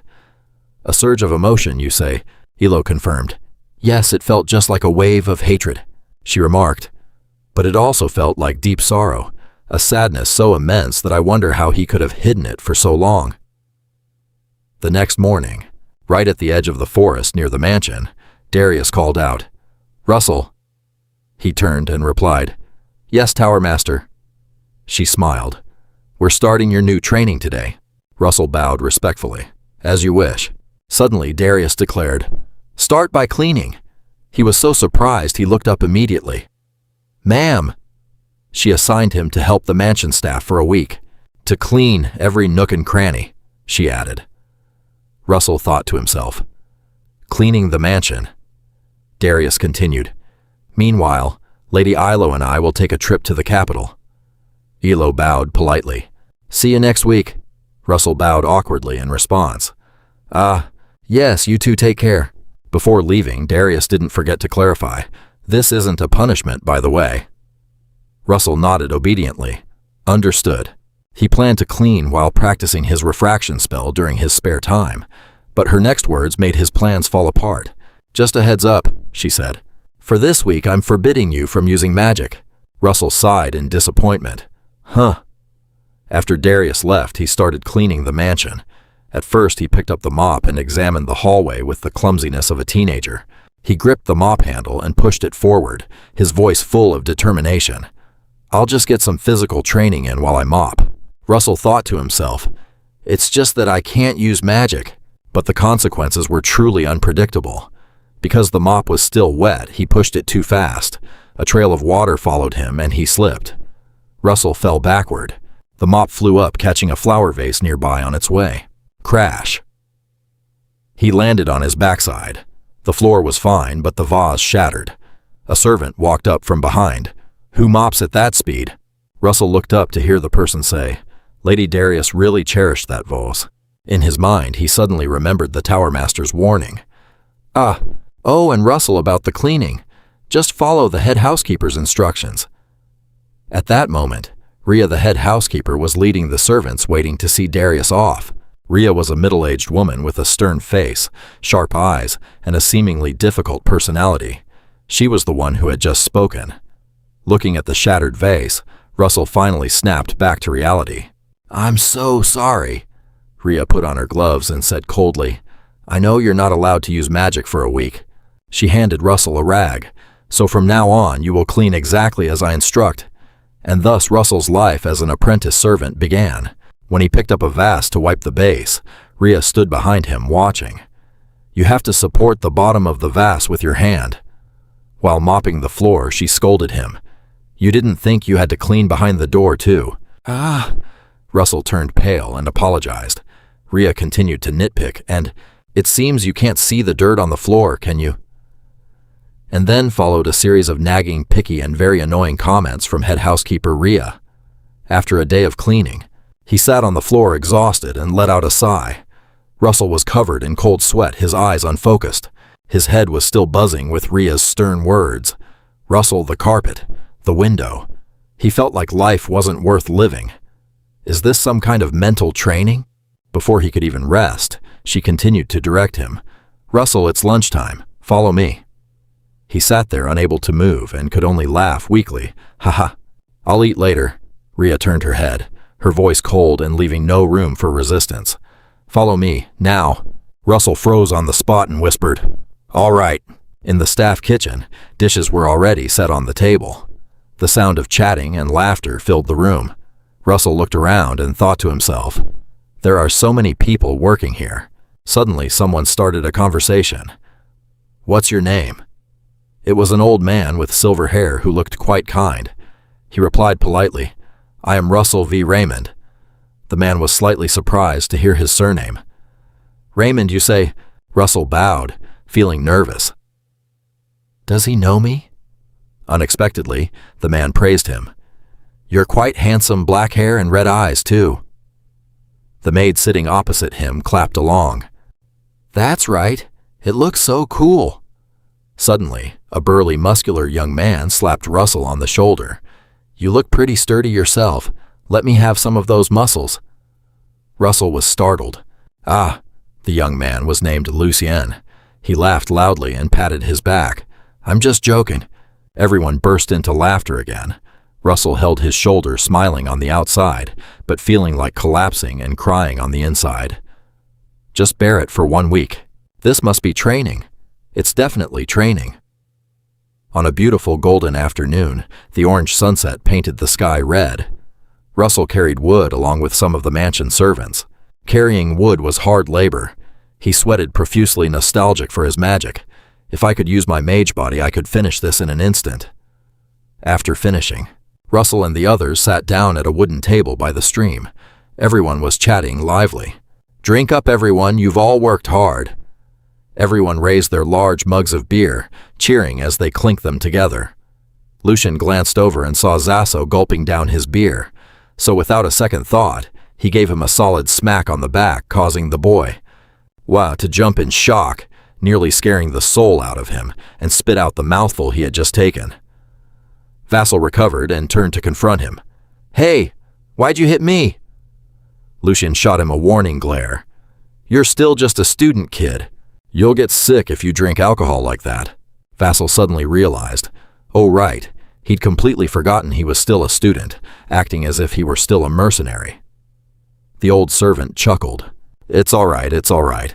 He poured a little beer from his own mug into Vassal's. "You've got to learn to pace yourself, lad." Looking out at the warm setting sun, the old man added, "Besides, when you're sitting in front of a view like this, it's a sin not to have a drink." By now, the sun was sinking behind the mountains, casting a warm golden glow over the forest, draping them like a thin, light gold blanket. Behind them, someone's voice rang out, making Zaso turn around. "There's another sin drinking without any snacks." Raya arrived carrying a basket of food, waiting for her to set it all out on the table. The white-haired old man smiled. "There we go. Congratulations on the new member." Rhea looked over at Zaso. He was slowly integrating into Lucien's group, though she just stayed silent, lost in thought. Lucien threw an arm around Zaso's shoulder, and they laughed happily together. The following days, as usual, Rhea supervised Zaso as he mopped the floors. At mealtimes, he'd chat and laugh with Lucien's group, and in the evenings, he'd sometimes lie down to rest by the fountain. In the mornings, he'd help the maids tend to the garden, eating even plain bread, with a smile, never complaining. In the evenings, he'd go back to sitting blankly by the fountain. Tomorrow will mark a full week. What is this feeling of dissatisfaction? As he was lost in thought, someone walked up behind him. "You seem to really like this spot." Seeing Rhea, Vassal reflexively stood up and bowed. "Ah, hello." Raya pushed up her glasses. "Just how many times do you plan on greeting me in a single day?" He laughed. "Haha, do I do that often I didn't even notice?" She asked with concern. "What's the reason you're out here?" Zaso hesitated. He looked up at the star-filled sky. "I was just thinking of someone while standing here." Raya asked curiously. "I heard that mages can teleport. Can't you go and see them?" Vassal replied. "Teleportation magic is very difficult, and even if I could do it, they are currently in a place I cannot reach." She understood. "I actually thought mages didn't have any worries." He smiled. "That's not the case at all." Raya turned to leave. Returning to her usual cold demeanor, she said, "Tomorrow is your last day of cleaning. Do a good job." Zaso smiled. "Yes." Before she left, she turned back. "I don't know much about magic, but I think you're a good person, Zaso." Her words caught him off guard. He was speechless for a moment. Rhea brushed her hair and smiled confidently. "Even if you don't become a great mage, you could still make a great servant under my command." Vassal heard this and felt his head start to throb. "Understood. I'll keep that in mind." Finally, the day arrived for Darius and Elo to return to the mansion. "Welcome back, Tower Master." Russell greeted them at the gate. The Tower Master spoke up. "Are you doing well?" Elo also asked with concern. "And you, Russell?" Zaso smiled excitedly at them. "I'm doing great." Darius called Zaso over. "Come with me for a moment." As they walked through the lush flower garden, Darius spoke first. "You've worked hard this week." Zaso replied, "Not at all," she shared. Finding the medicine to restore mana for Elo took quite a bit of time. An elf's mana is very unique. Darius stopped. "And I have to check something in the storage vault." Vassal marveled. "You're really busy, aren't you?" She suddenly turned and changed the subject. "This place once belonged to the Vimon family." Vassal lowered his head in silence. Darius continued. "Elo said that in your heart, for there is a very powerful turbulent flood, and that is why I cannot touch your soul." Vassal clenched his fists, his hands trembling. Her voice echoed in his ears. "That flood. Do you feel insulted by it?" Darius pressed on. "Are you angry or are you sad?" Vassal looked at the ground and replied quietly, "Both." She continued, "It reminds me of the first time I met you." A memory flickered. "You fought alone to learn magic, but now that I think about it, you were just a lonely family head trying to rebuild your house." Darius looked toward the mansion. "Since it's so big, why not take this place?" Vassal was startled. "Huh, what do you mean by that?" She laughed and shared, "I'm not giving it to you for free, though." Darius offered him hope. Become a battle mage of the fire tower and a warrior who protects this country. But the next part was a bit more blunt. Earn lots of money and buy this place from me. She gave him an encouraging smile. Understand, young man. Vassal was dazed, silently repeating the words, young man.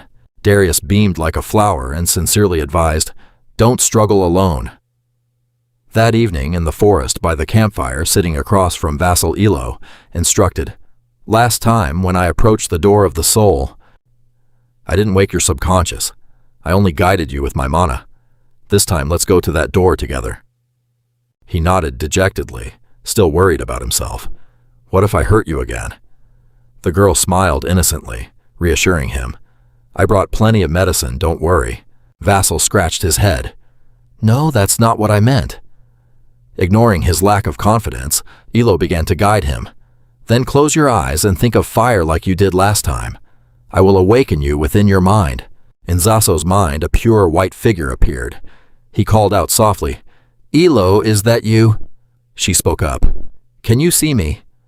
Zaso looked down at his own white withered hands and muttered, so this is your pure mana. Elo led the way. Just like last time, everything went smoothly until they reached this point.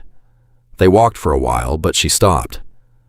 However, the two were standing in front of a cliff with a roaring torrent below. Elo whispered, this torrent, it's still here. Her voice was gentle, yet filled with regret, and yet the source remained elusive. Right at the gateway to his soul, he took a few steps forward. Elo tried her best to stop Russell, but as Russell approached the waterfall, it seemed to have a defensive mechanism refusing to let anyone get close. A surge of power like a waterfall knocked him back. He fell to the ground. Elo sighed. Just looking at it is dangerous enough. Influenced by the torrent, countless thoughts flooded his mind, the depth of it graduating from the academy, choosing the tower, restoring his family, avenging his father. He clutched his head. I'm sorry I can't make this disappear, Elo said, standing behind him and soothing him. As he was in turmoil, a voice rang out in his mind. How are you doing, Russell? He recognized the owner of that voice, Darius. Immediately after a warm voice followed, He's a good person. How could Vatsal forget that voice? Daria the maid crossed her arms and smiled. You won't let him be, will you? Ria respectfully smiled and replied, That's right. Vatsal's mind gradually calmed down. Fragments of memories surfaced, images of Hubert, kindly patting him on the shoulder. Come with me for a moment. Then images of him happily drinking beer with Lucien's group. All right. Congratulations to the new member, came Ria's heartwarming encouragement.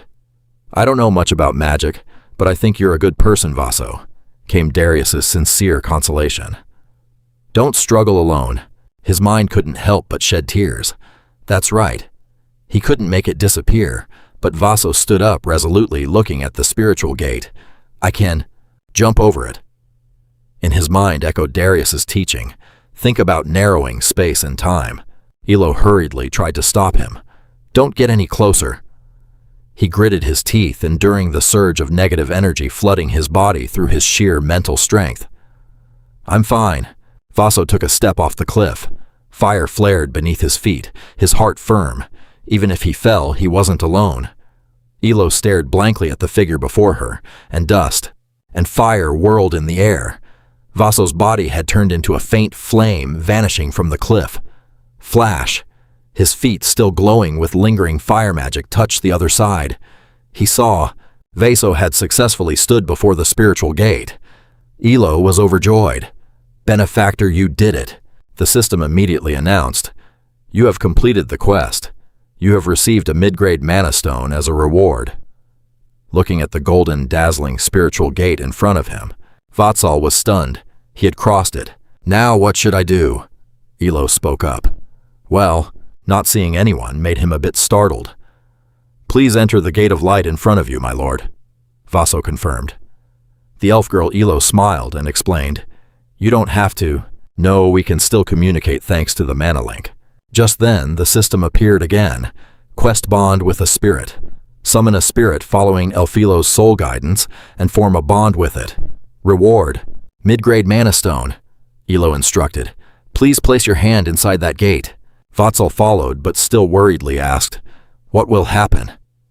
His soul form silently raised his hand forward, ears catching Elo's words. Now it depends on the spirit's decision. Zoso's soul form fell into the darkness. All around were eyes watching him. He could still hear Ilo's voice. No one knows which type of spirit will come here. Those eyes blinked and then vanished. Perhaps you won't be chosen. Elo stood to the side, praying for him. So just keep your hand out and wait. Outside, Dariat stood by, seriously observing Saso. It's all around here, still Elo's voice. That is all I can do. He didn't know how long his soul form had been standing there waiting. Saso told himself if it's too difficult and no spirit comes, that's okay too. His outstretched hand was numb, but he didn't pull it back. He wouldn't be sad because of that. A powerful magic circle appeared. A giant red dragon coiled around Zasu's soul form. He was grateful for every moment that had brought him here. The dragon respectfully bowed, touching his hand. A soul contract was signed right there. A moment later, Vaso opened his eyes with difficulty. He discovered a tiny red dragon lying in his arms. Looking at the red dragon with large sparkling eyes clinging to his shirt, he was a bit surprised. Is this a spirit? Elo cried tears of joy. Benefactor, congratulations. Darius laughed heartily, not forgetting to add, We don't just have one thing to celebrate. Hearing that, Vaso also noticed the state of his body. On his chest was a rotating magic circle. The fourth circle. Vaso recalled the moment he learned Flash. Darius's eyes crinkled with joy, showering him with praise. You have overcome your own barrier. The system appeared before his eyes, announcing, You have gained new knowledge about summoning spirits and thereby achieved the fourth magic circle. You will receive an additional reward, bonus reward for clearing the stage unknown. Vaso was curious. An additional reward. The little dragon unexpectedly had wings. It chirped a few times, then flew up and settled comfortably on his head. It seemed very satisfied with this nest. Vatsal looked up and saw it nibbling on his hair, playfully. Elo stepped over and touched it. I don't think this is an ordinary spirit. She picked it up from his head. Do you intend to name it? Elo brought the baby dragon in front of Satsu. Give it a name and I will complete the bond. Ms. Dariat stood by, waiting expectantly. Then let's give it a really nice name. Vatsal looked at the chubby red dragon in front of him, thinking for a moment. Red, huh? Red, then. He said a name that left Darius, Rhea, and Elo stunned, as if struck by lightning. Bacon, maybe. Vatsal laughed it off. Haha, I'm just kidding. Even the baby dragon let out a sigh of relief. He shyly thought. Their reaction was, really? He looked at the red dragon and said softly, So how about Pepper? The baby dragon seemed to really like the name. It nodded and chirped happily. Elo felt like she had come back to life. That sounds so cute. Dariat was satisfied. Not bad. Vatsal laughed, thinking to himself, Pepper is just short for pepperoni anyway, and pepperoni is a type of bacon. Darius spoke up. Well, to celebrate tomorrow, we will officially begin the special training session. Elo promised. I will teach you about spirits. She hugged Pepper, lifting it up and down. Vatsal laughed. I'm really looking forward to tomorrow. He looked at the adorable red dragon, officially greeting it. Nice to meet you, Pepper. 1 month later at the academy, the time had finally come for the towers to choose their students. A professor pondered how many graduates would be selected this year, while the bald professor chuckled, saying it was essentially already decided behind the scenes. A white carriage pulled up and a silver-haired woman stepped out. The White Tower adjudicator had arrived to select individuals for training this semester. Next, a second carriage stopped, and a man in a yellow robe stepped out. The Gold Tower adjudicator had arrived, questioning who else could be chosen, if not them, followed by a blonde man. A man in a blue coat stepped down. The Blue Tower adjudicator had arrived, and as he spoke, a professor from the academy laughed, saying they must help these students more. The bald professor nodded in agreement. Indeed. The other continued. For our own benefit, I mean for the sake of this school. The bald professor laughed. Ha ha ha, exactly. For this school. Hubert overheard their conversation, clicking his tongue, thinking, how dare they call themselves mentors when they only favor a select few talented students? Just then, a powerful hand gripped the carriage door. The fire tower adjudicator had arrived, and the students paled in fear, taking a deep breath as they faced the representative. The fire tower representative was a muscular, fierce-looking man with long, wine-red hair and cold eyes. Vermilion Yusin, and Hubert couldn't help but swallow hard as he glanced at him. Why is he here? Yusin stepped off the carriage and looked around warily before smirking. I guess he's not here yet. Hubert, standing to the side, worriedly thought to himself. Sending him as an adjudicator means she doesn't want them to be chosen, as a stir ran through the crowd. High above the town, a faint figure crackled like an electric spark, dashing in a zigzag pattern to arrive on time. While Hubert anxiously wondered if Vaso was even coming, Vaso suddenly appeared right above Yusin. Yusin, the fire tower adjudicator, was highly sensitive to fire magic. He turned around quickly and glanced upward, while on the other side, Vaso sighed with relief and wiped away his sweat. Standing on the roof opposite the academy, he thought he was almost late, but before he could celebrate, his eyes met the gaze of someone below, a man frowning at him. Russell was stunned. Vermilion Yusin. Without lingering, Yusin turned and walked into the academy with a competitive grin. This will be fun. I'll teach him a lesson. It'll be satisfying to take him down, he thought. Flashing back to earlier at the gates of Darius's mansion, Vaso bid everyone farewell and sincerely wished Elo well. I hope you return to your homeland safely, Elo. She smiled and nodded. Thank you, benefactor. Then Vaso looked at Ria and the headmaid, who were surprised to be addressed as he spoke. I will definitely be back, he declared confidently. Until then, I will be the master of this place. So please manage it well. Ria adjusted her glasses with a satisfied smile. We know I hope for that as well. Vaso said his goodbyes. Although it had been a short time, he was truly grateful to them all. Dariat asked once more. Kid, you don't need a carriage. Vaso began to warm up. No, I don't want to be late, and I'm much faster running. So she spoke up. Then, on your way back, I have a request for you, young man. Dariat handed him a carefully sealed letter. Could you deliver this letter to Hubert? Vaso accepted it and nodded. I'll make sure he gets it. Seeing the unhappy look on Dariat's face, he said, Okay, thank you, and returned to the present in Hubert's sunlit office. Hubert received the letter and said in a low voice, I'm glad you made it back in time. Hubert opened the letter but began talking about something unrelated. Still, this selection process will be quite difficult for you. He placed the letter on the desk. Because some things have recently appeared that we must deal with quickly. Vaso smiled appreciatively. It's fine, Professor. Hubert looked worried, his brow furrowed as he clasped his hands together. All I can tell you is, recalling the fire tower representative, he warned, don't underestimate Usin, his brother. Hubert slowly stood up. For this selection, he walked over and patted Vaso's shoulder. You don't just need to try your best. You need to be the strongest. If it's you, you can do it. Vaso smiled confidently. All right, teacher, don't worry. Just then, the system sent a new mission, Selection Tower Mission. Show the overwhelming difference between ranks. Earn recognition from the Selection Review Board, ranking in the top 10. Reward Intermediate Mana Stone. The next day, in the testing room for the first round of the selection, the written exam began. Vaso focused on the test. It wasn't too difficult as he had failed this exam many times in his previous life. Once he finished, his mind drifted. If there was anything to worry about, Vaso thought of Dariat's letter, the teacher's letter. After this, Professor Hubert's trips would become more frequent to the point where he couldn't even teach his classes at the academy, and shortly after that, the year he would take a leave of absence. Professor Hubert Vaso walked out of the exam room with those thoughts still on his mind. He didn't know exactly what had happened. He saw a green snake on a tree approaching its prey that might be a dangerous mission, and watched the snake catch the bird. Vaso stood stunned. For a high-level mage in the fire tower. Only one day after the first round, the results were in, and Vaso Raymond had the highest score on the written test. Seeing him being praised before the whole school, the students buzzed with gossip. Vaso got the highest score. You're kidding. He's so talented, I'm so jealous.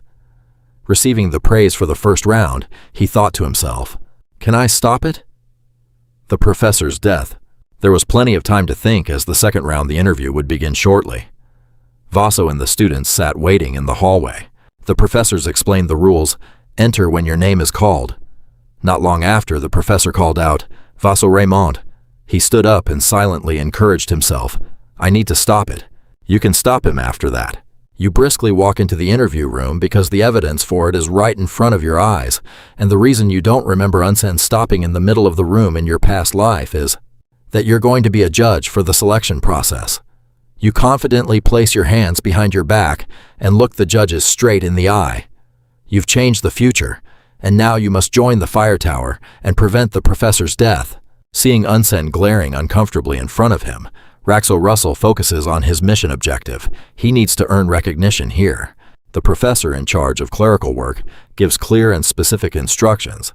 When the judges ask questions, you must answer concisely and verbally understand. You reply, yes. The White Tower magistrate reads the question. We shall begin. 300 years ago, what formula was created by the Mage organ gong? The Q&A process begins. The judge asks, and Russell responds. You need to apply the concept of recycled materials to alter the formula.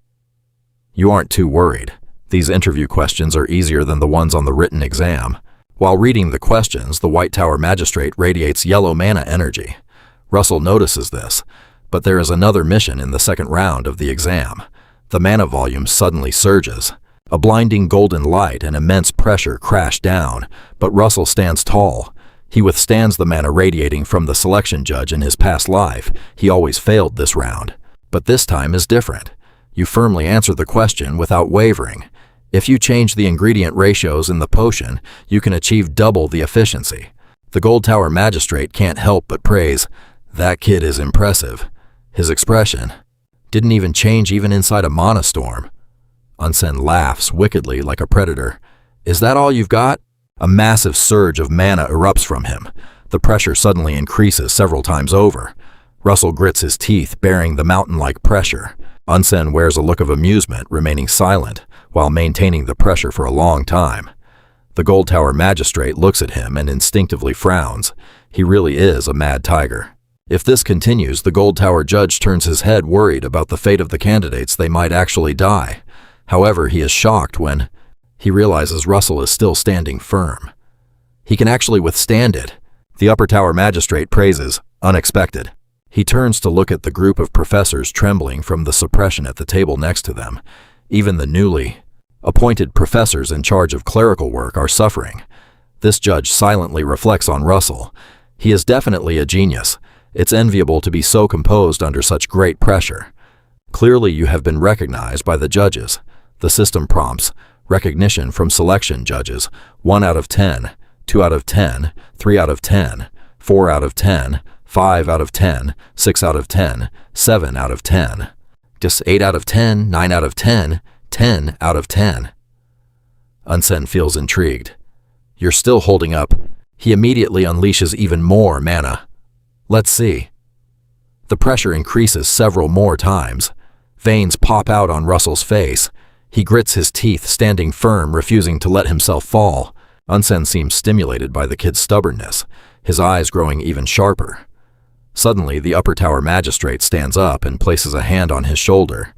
We still have many other interviews to get through, so let's stop here. Unsen withdraws the suppression, and the mana storm, smirking and clicking his tongue. Was just starting to see something fun, what a bummer. Underneath the table, Russell's hands behind his back are shaking uncontrollably. At the next table, the new academy professors are gasping for air, all sharing the same thought. They survived. The White Tower magistrate puts down the question sheet and smiles contentedly. You did well. You may leave. Candidate Russell leaves the room and closes the door. A voice calls out, Next one, come in, whoa. You step outside and collapse into the waiting chair. Only now does Russell show his anxiety and fear, trembling like a puppy thinking he almost kicked the bucket. However, his eyes suddenly brighten. Recognition from selection judges 9 out of 10. He sighs with relief, seeing the progress is almost finished. Turns out saying that wasn't enough. Ha ha ha, he isn't easy either. Along the hallway, the Upper Tower magistrate speaks up. Russell Raymond. He is walking with the other magistrates. he says. So that was the candidate the Fire Tower Master had his eyes on. The Gold Tower Magistrate adds, he's a student everyone wants to recruit, such a pity. The White Tower Magistrate suddenly asks Unsen, the youngest priest, are you really conducting military training? Suddenly he turns his head sternly, asking, who did you call the youngest? She quickly explains, no, I didn't mean that. The two remaining magistrates also look at him warily, then go silent. Unsen recalls the past soldiers running desperately and shouting, stop the person coming here. They were extremely panicked seeing the barrier crack. Someone spoke, there isn't a crack on the barrier. A foot stomped hard onto the other person's stomach. The man was pinned down and slashed. A series of screams and cries echoed. The moonlight shone down in the night sky. Unsen looked at the crowd, lying scattered on the ground, and lamented, weaklings. He showed great anger, yet tears fell.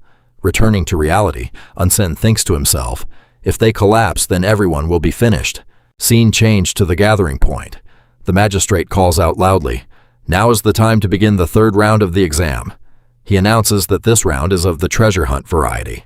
He holds up a blue monostone and says, in the wide forest of the hills, candidates must find the blue monostones. The candidates listen intently to the magistrate. He continues, based on the number of mana stones the candidates acquire, and each bring back will determine the candidate's score. Russell looks at them and thinks, it seems they want the candidates to steal mana stones from each other. The magistrate orders, all right, candidates, line up. Russell looks silently at the system board. He wonders to himself if he can pass this third trial. He sighs, thinking, would Unsen acknowledge me? The shout of start sounds and Russell and the candidates charge forward together. He calculates first he must run as fast as he can, telling himself, I must do everything I can. After some time, the sun is beginning to set. Russell wanders around and ponders, should I summon it now? He clasps his hands together and a flame rises. He thinks, it will probably be mad at me for a moment, then it'll pass. As soon as Pepper was summoned, it affectionately clung to Russell. Russell apologized, sounding remorseful. It's been a while, Pepper. I'm sorry, I'm so sorry. I couldn't use magic at school, you see. It looked at him, beaming happily. Russell conjured a magic circle and reached his hand into it, then said, Pepper, could you do me a favor? He took out a red mana stone and said, I want to find more stones that look like this. Russell held the stone up for Pepper to sniff, and the creature immediately took flight.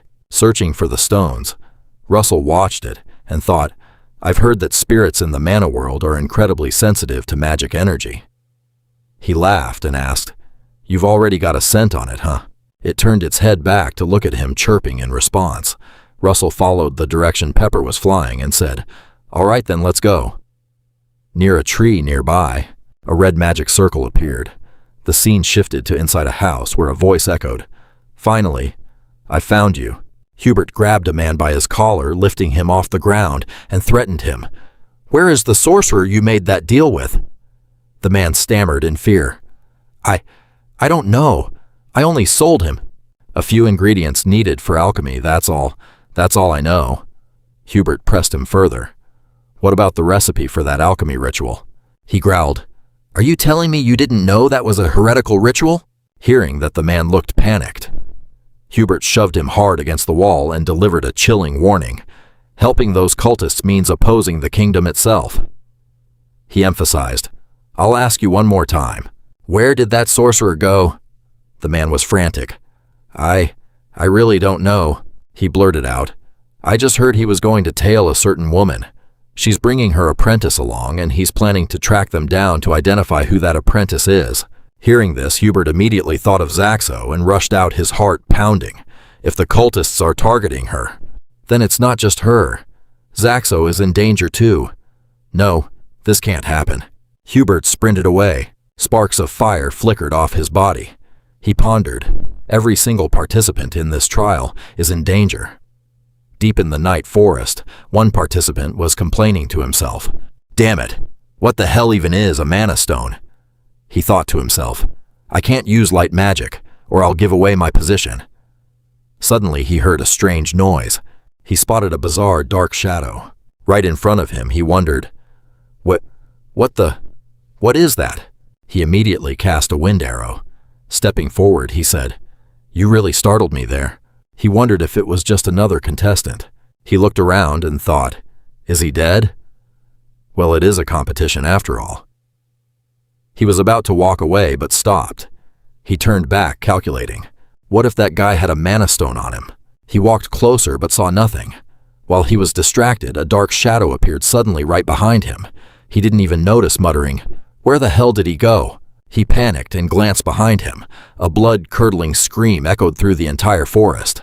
Meanwhile, in another part of the woods, Russell was still searching for mana stones. He walked forward, thinking, this must be the center of the forest. Ahead there was a black bag filled to the brim with blue mana stones, with Pepper hovering right beside them.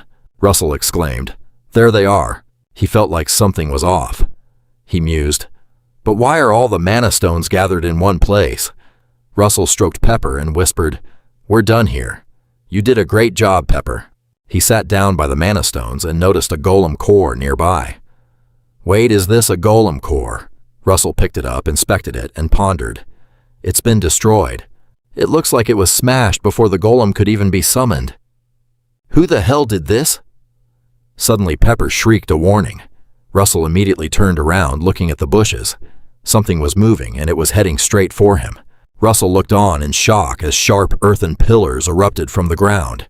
He quickly rolled to dodge, but as he slid backward, suddenly glowing bubbles of light floated up. He thought earth magic. He watched them soar into the sky and wondered, wait, light magic too. Russell dodged the light bubbles instantly. Just as he landed, a massive explosion caused the ground to collapse. He thought there's more than one of them. Suddenly, a barrage of ice arrows was fired from behind him.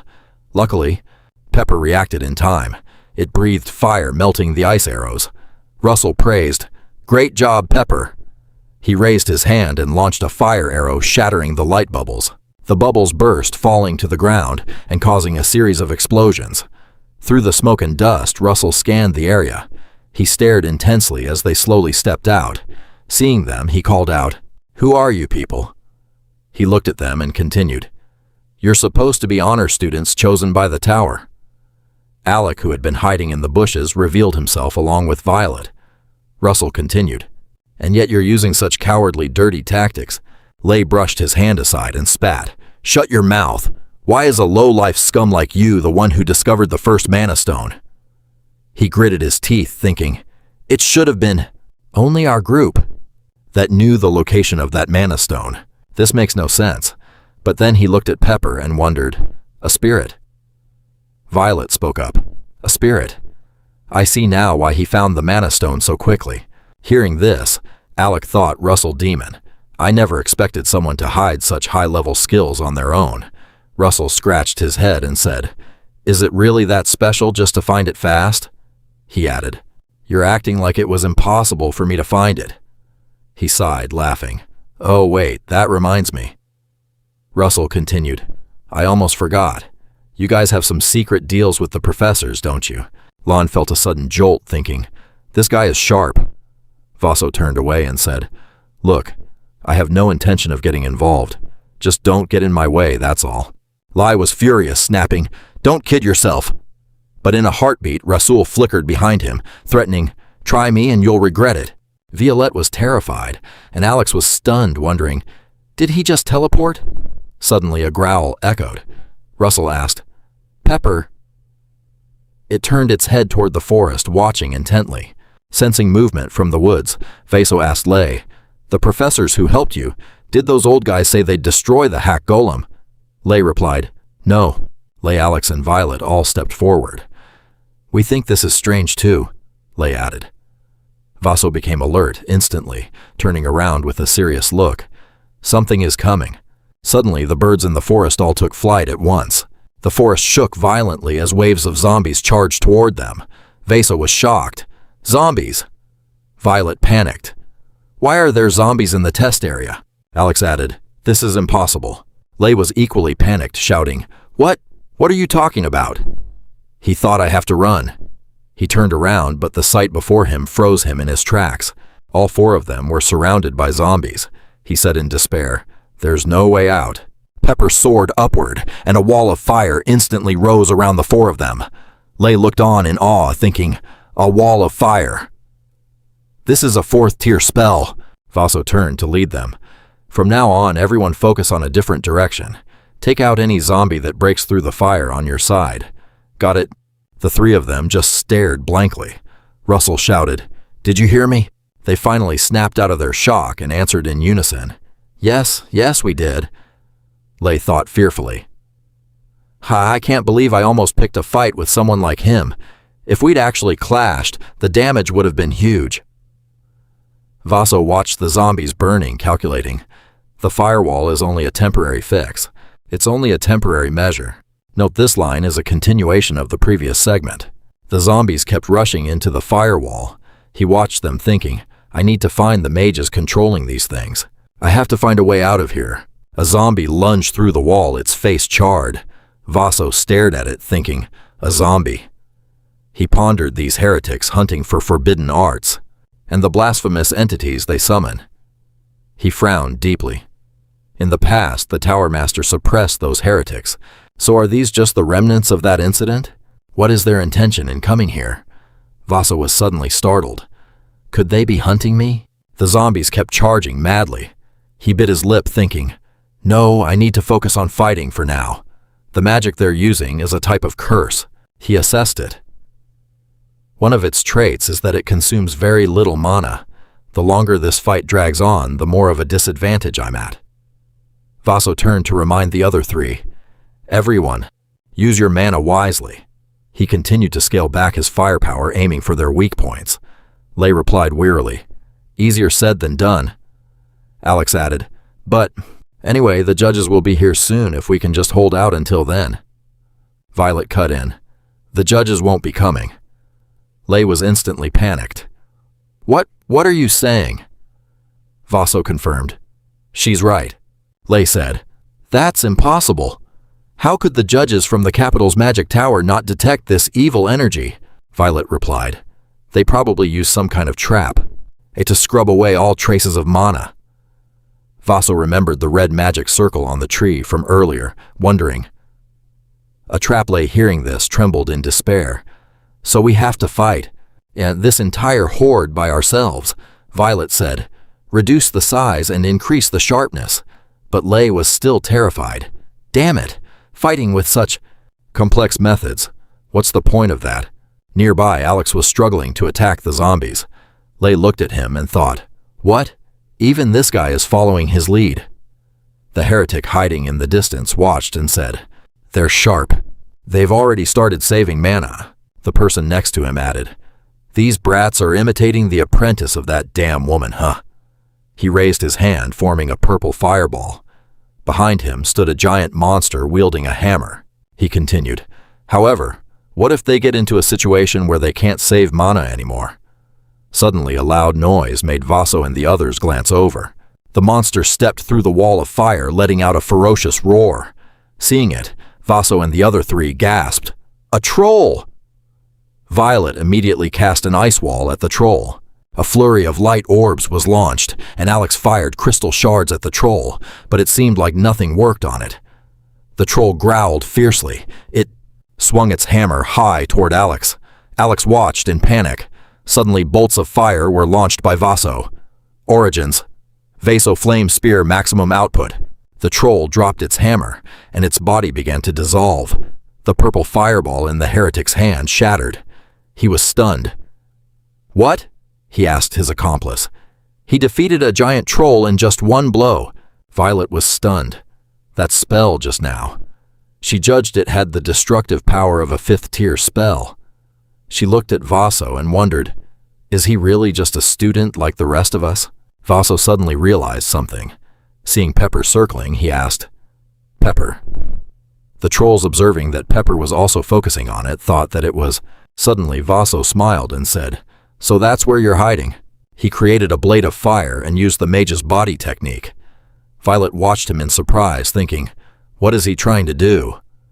Vaso gripped the fire blade tightly and said, now, you gather all your strength, hurl the fire blade with everything you've got and shout, it's my turn. The blade rockets forward like a missile straight at the 2 necromancers. They panic instantly.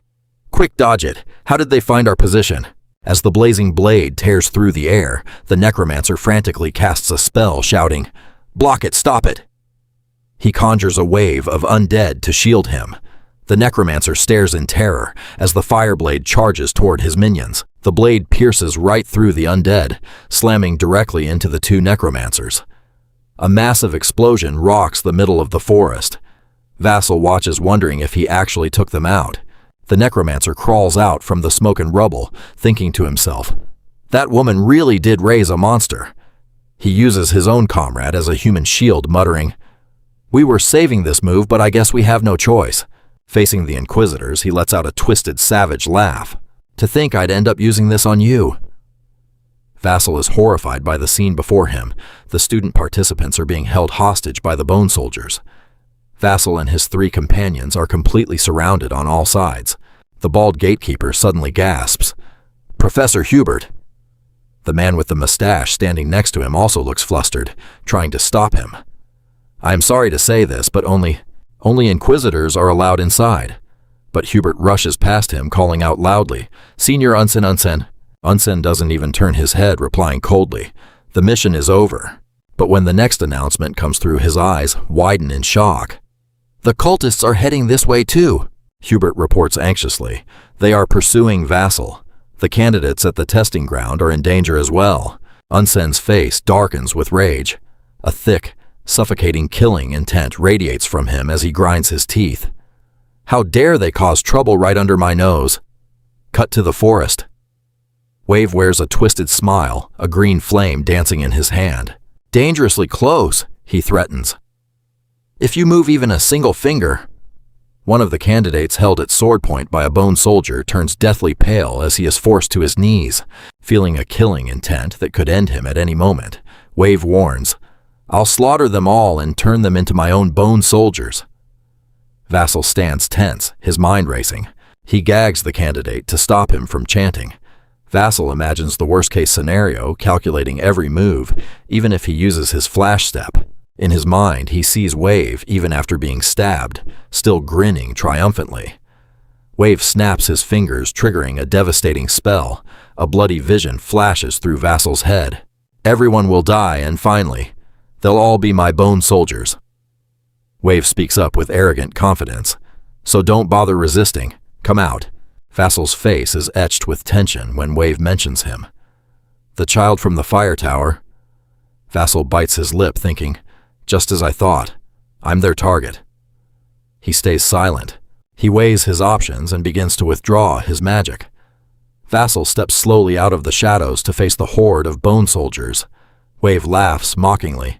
"Honestly, I'm impressed. I can't believe you'd sacrifice your own life to save your friends." At the word friends, Vassal stares for a moment before replying, "Friends, is that what you call them?" Wave starts laughing again at the sarcasm. "If you're weak, they'll call you a weakling." Violet bows her head, not daring to look up as Jackson continues, "But if you're strong, they'll fear you." The tied-up students can only tremble when they hear these words, feeling the weight of the contempt, disgust, and jealousy. These guys, they're just jealous of anyone stronger than them. Wave stares silently at Vassal. Vassal looks him straight in the eye, calm and collected. "You probably wouldn't understand," he says to the astonishment of everyone around. Vassal adds coldly, "The reason I did it is simple. A guardian's duty is to protect everyone."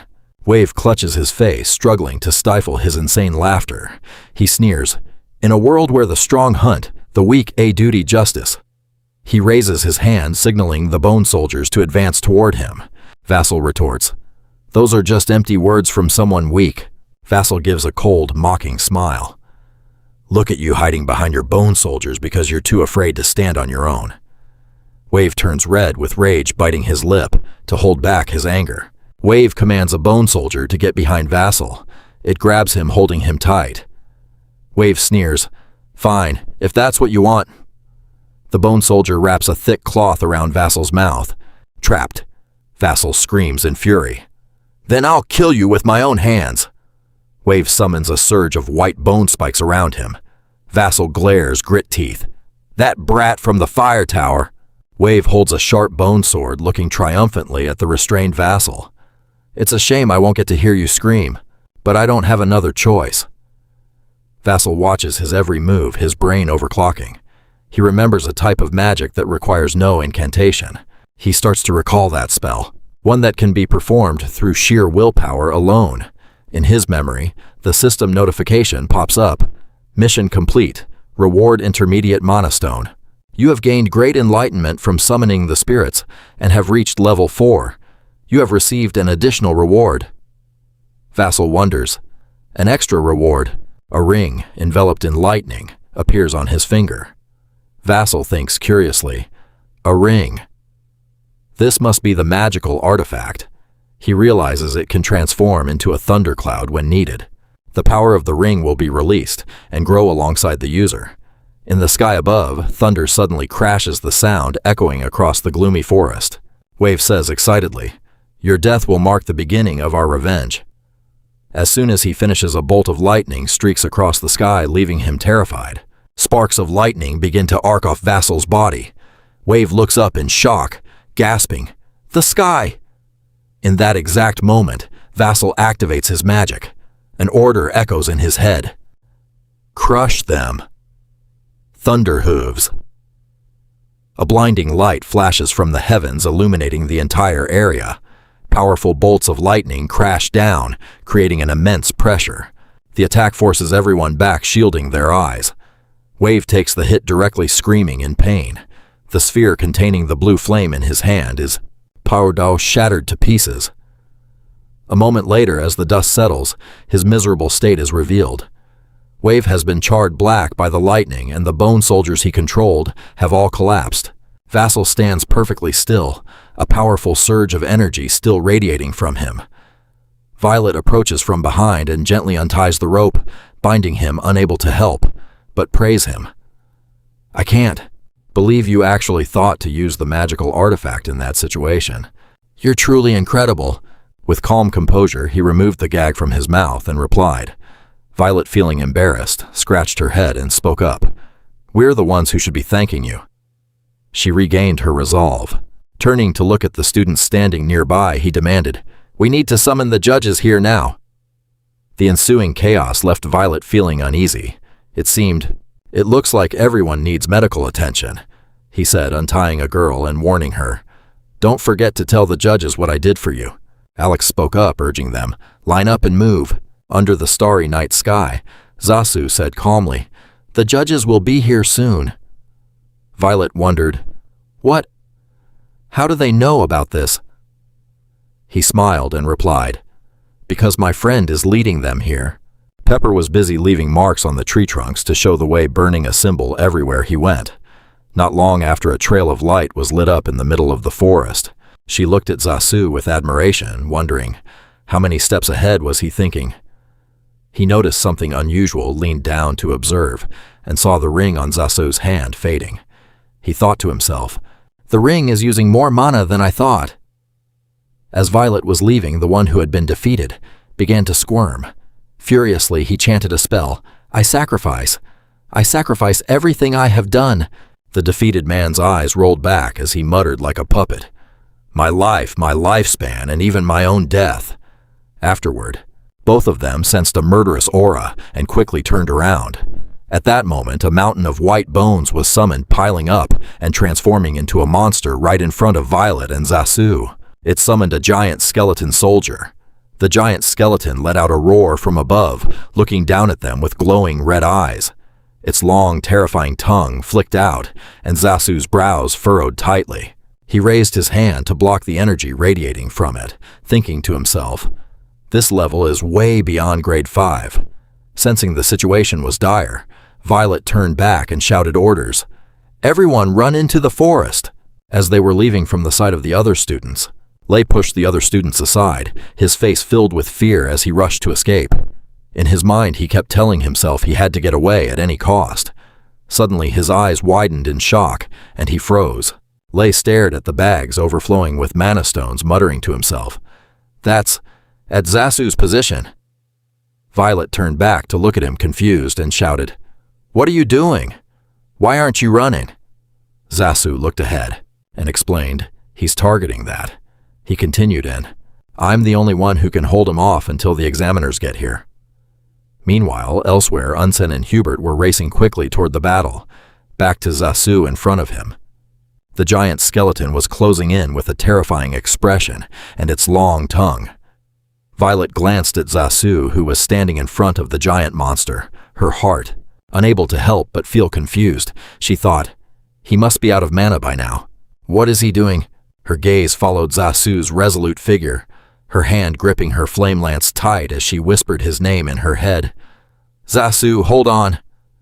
The giant skeleton swung its arm through the air, then it used all its strength to slam its arm down on the spot where Zasu was standing, creating a massive crash. But luckily, he had quickly leaped behind the giant skeleton, thinking to himself, "A shield won't be able to block this hit." Zasu gritted his teeth, gripping the flame lance with all his might behind his back, thinking, taking just one hit would be dangerous enough. He raised his arm and violently hurled the flame lance at the giant skeleton. Its massive tail slammed into the ground, causing small cracks to spread across the earth. The giant skeleton's entire body shuddered, and a large wound appeared at its waist, causing it to roar in agony. Zasu landed on the ground and looked up at the giant skeleton in front of him. He assessed the situation silently. That hit landed, but he frowned, his face beaded with sweat, thinking, "This is really tough." Zasu's voice sounded annoyed when he saw the giant skeleton slowly regenerating the wound from just a moment ago. "Tch, it's got regeneration powers too." Suddenly, its tail moved underneath the ground, drawing Zasu's attention to follow its movement, and he wondered in confusion. "It's underground." The giant skeleton's tail gradually moved toward Zasu, quickly catching him off guard. Suddenly, the tail burst out from the ground toward him. Luckily, he managed to dodge it in time. But he couldn't hide his shock, exclaiming, "The tail!" The giant skeleton's tail whipped through the air in front of Zasu, then suddenly lunged downward. Seeing this, Zasu raised his hand to defend himself, furrowing his brows and cursing, "Damn it!" Suddenly, an ice arrow shot straight into the giant skeleton's tail, stopping its attack much to Zasu's confusion. Violet, standing on the other side, was using her power and shouted loudly, "You saved my life!" She suddenly created many ice arrows aimed at the giant skeleton, continuing, "So there's no way I'm leaving you behind, right?" Violet controlled the ice arrows, firing them straight at the giant skeleton, freezing a part of its body.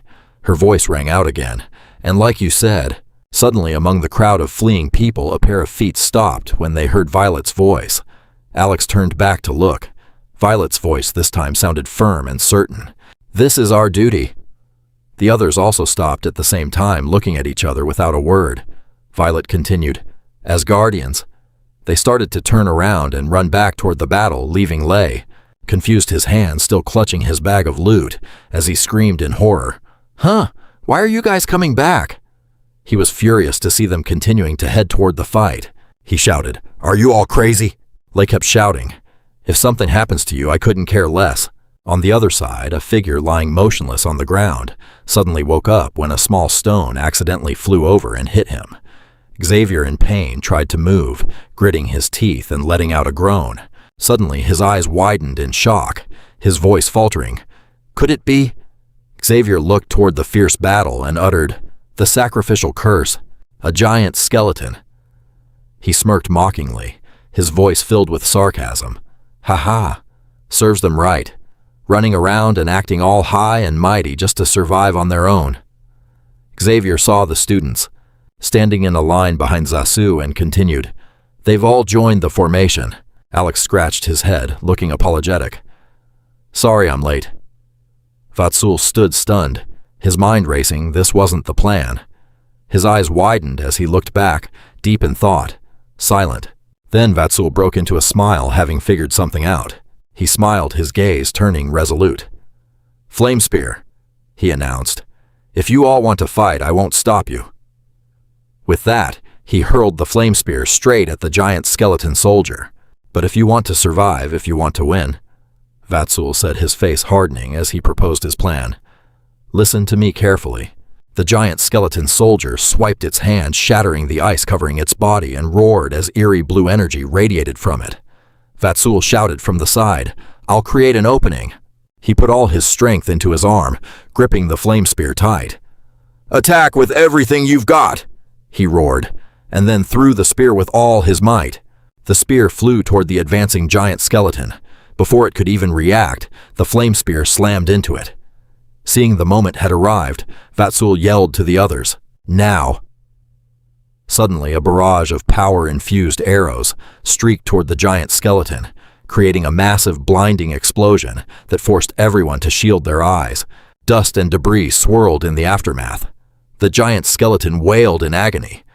Vatsul watched horrified as it began to regenerate. "Damn it!"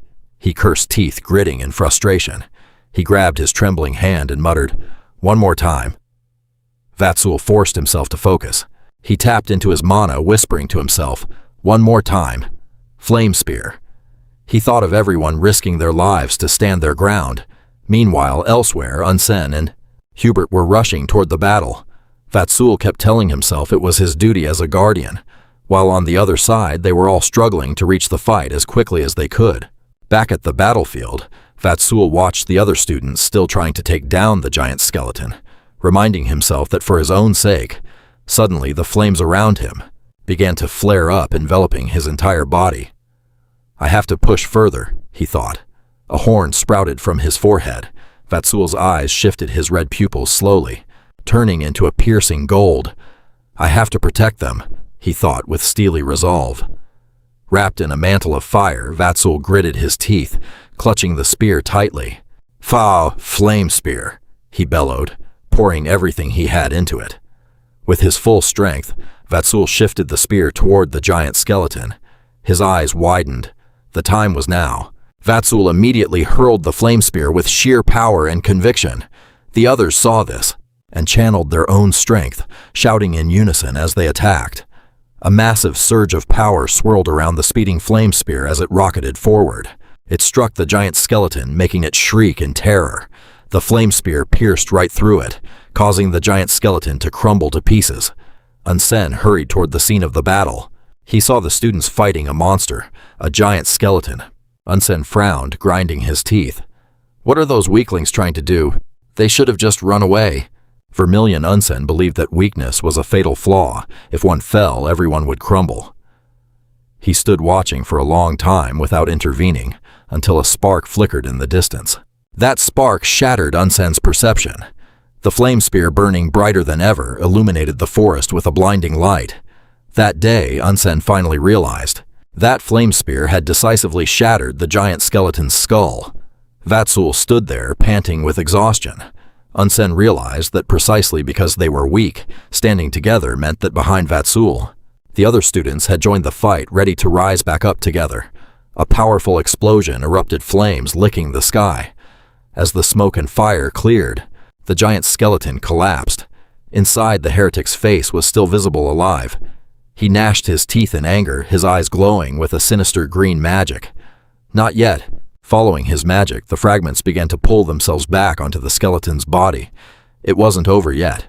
The heretic had no idea what danger was headed his way. A foot stepped forward, gathering momentum.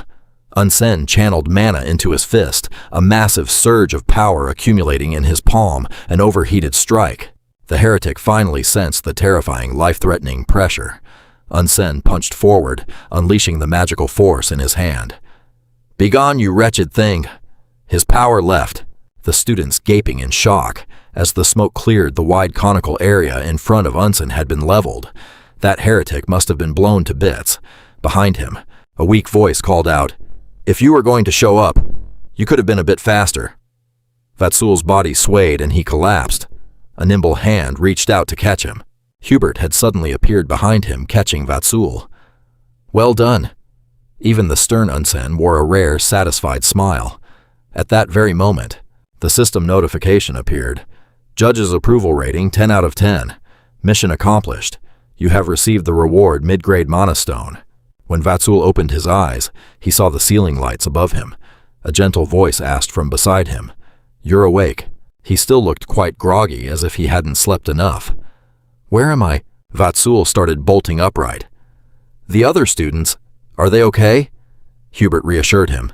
"Thanks to you, they're safe and sound." Vatsul let out a sigh of relief.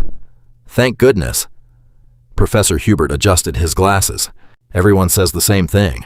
If it weren't for you, Vatsul, they would have all lost their lives. He smiled shyly and humbly.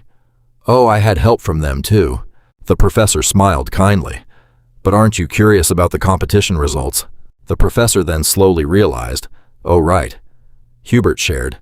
Truth is, there were so many issues since the heretics attacked the testing grounds. The mission itself became meaningless. In that situation, working together became far more important than competing. Because of that, all the judges reached a conclusion regarding this selection trial, the person who deserves the highest score. He announced the result. Is you Vatsul? Vatsul was stunned with amazement, a wave of joy washing over him. Highest score in the tower selection trial. Vatsul bowed his head. Thank you, sir. He felt a weight lift off his chest. He could finally graduate from the academy. Hubert continued. As for the heretics, an investigation has been opened to find out who was behind it all. Soon after everything is said and done, they will get to the root of every problem. Then Vaso mentioned that there was actually one more heretic left. The professor was startled. Wasn't there only one? The remaining heretic fled when he realized the situation had turned against him. Savior ran away, nursing a grudge.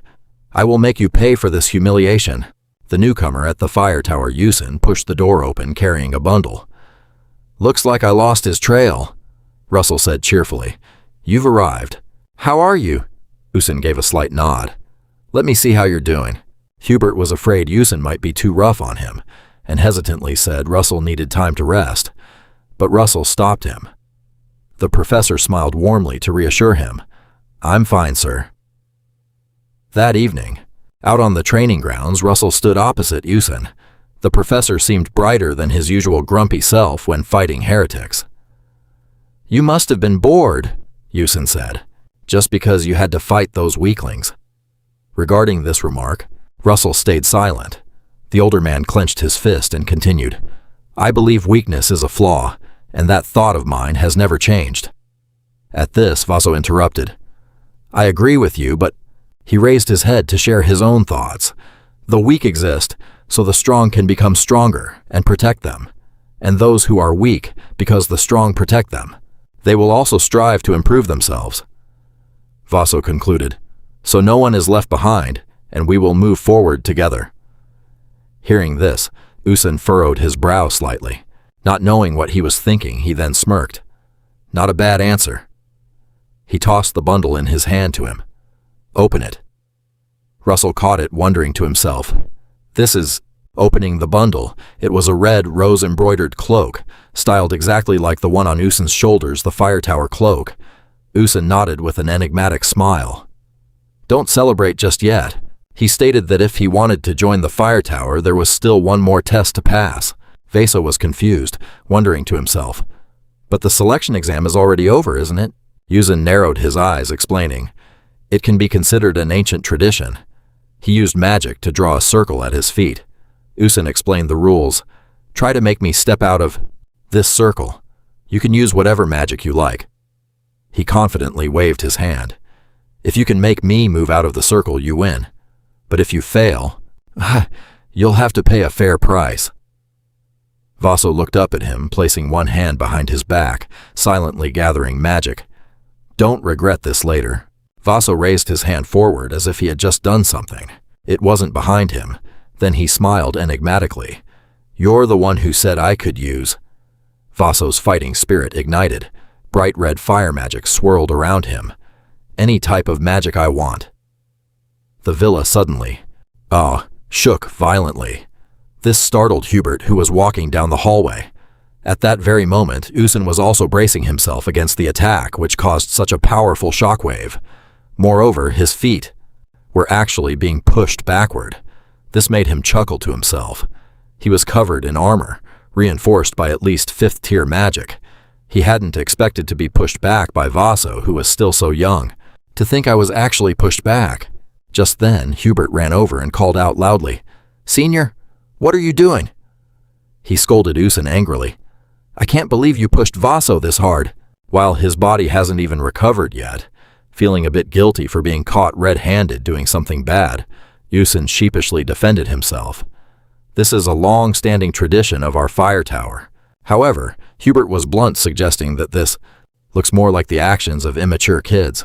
Stung by his pride, Usin retorted loudly, "What do you mean, immature? I'm doing this to drill discipline into him before he lives with the others. He of course wouldn't admit defeat," and argued back, "If he still needs you to teach him about discipline, then perhaps all the pillars of the academy have already fallen into corruption." Afterward, he sighed helplessly and turned to apologize to Vaso. "I apologize for him, kid." Vaso, of course, didn't mind and replied with a smile, "I'm fine, really." Just then, Usin spoke up. But hey, since I created this trial, you are the first person to pass it." He hadn't expected there would be anyone in the world who could pass his violent test, which was Vaso. The magic he wielded also surprised him, using a primal magical artifact beyond that explosion earlier, and furthermore, the blast that made him unable to hold his ground and retreat. There was one more thing that Usin hadn't anticipated: to think you could also summon a spirit. At this point, he could only exclaim, "Honestly, I'm very impressed." Hubert, after hearing him say this, asked in surprise, "Russell can summon spirits?" At this, Vaso introduced the little spirit in his hand.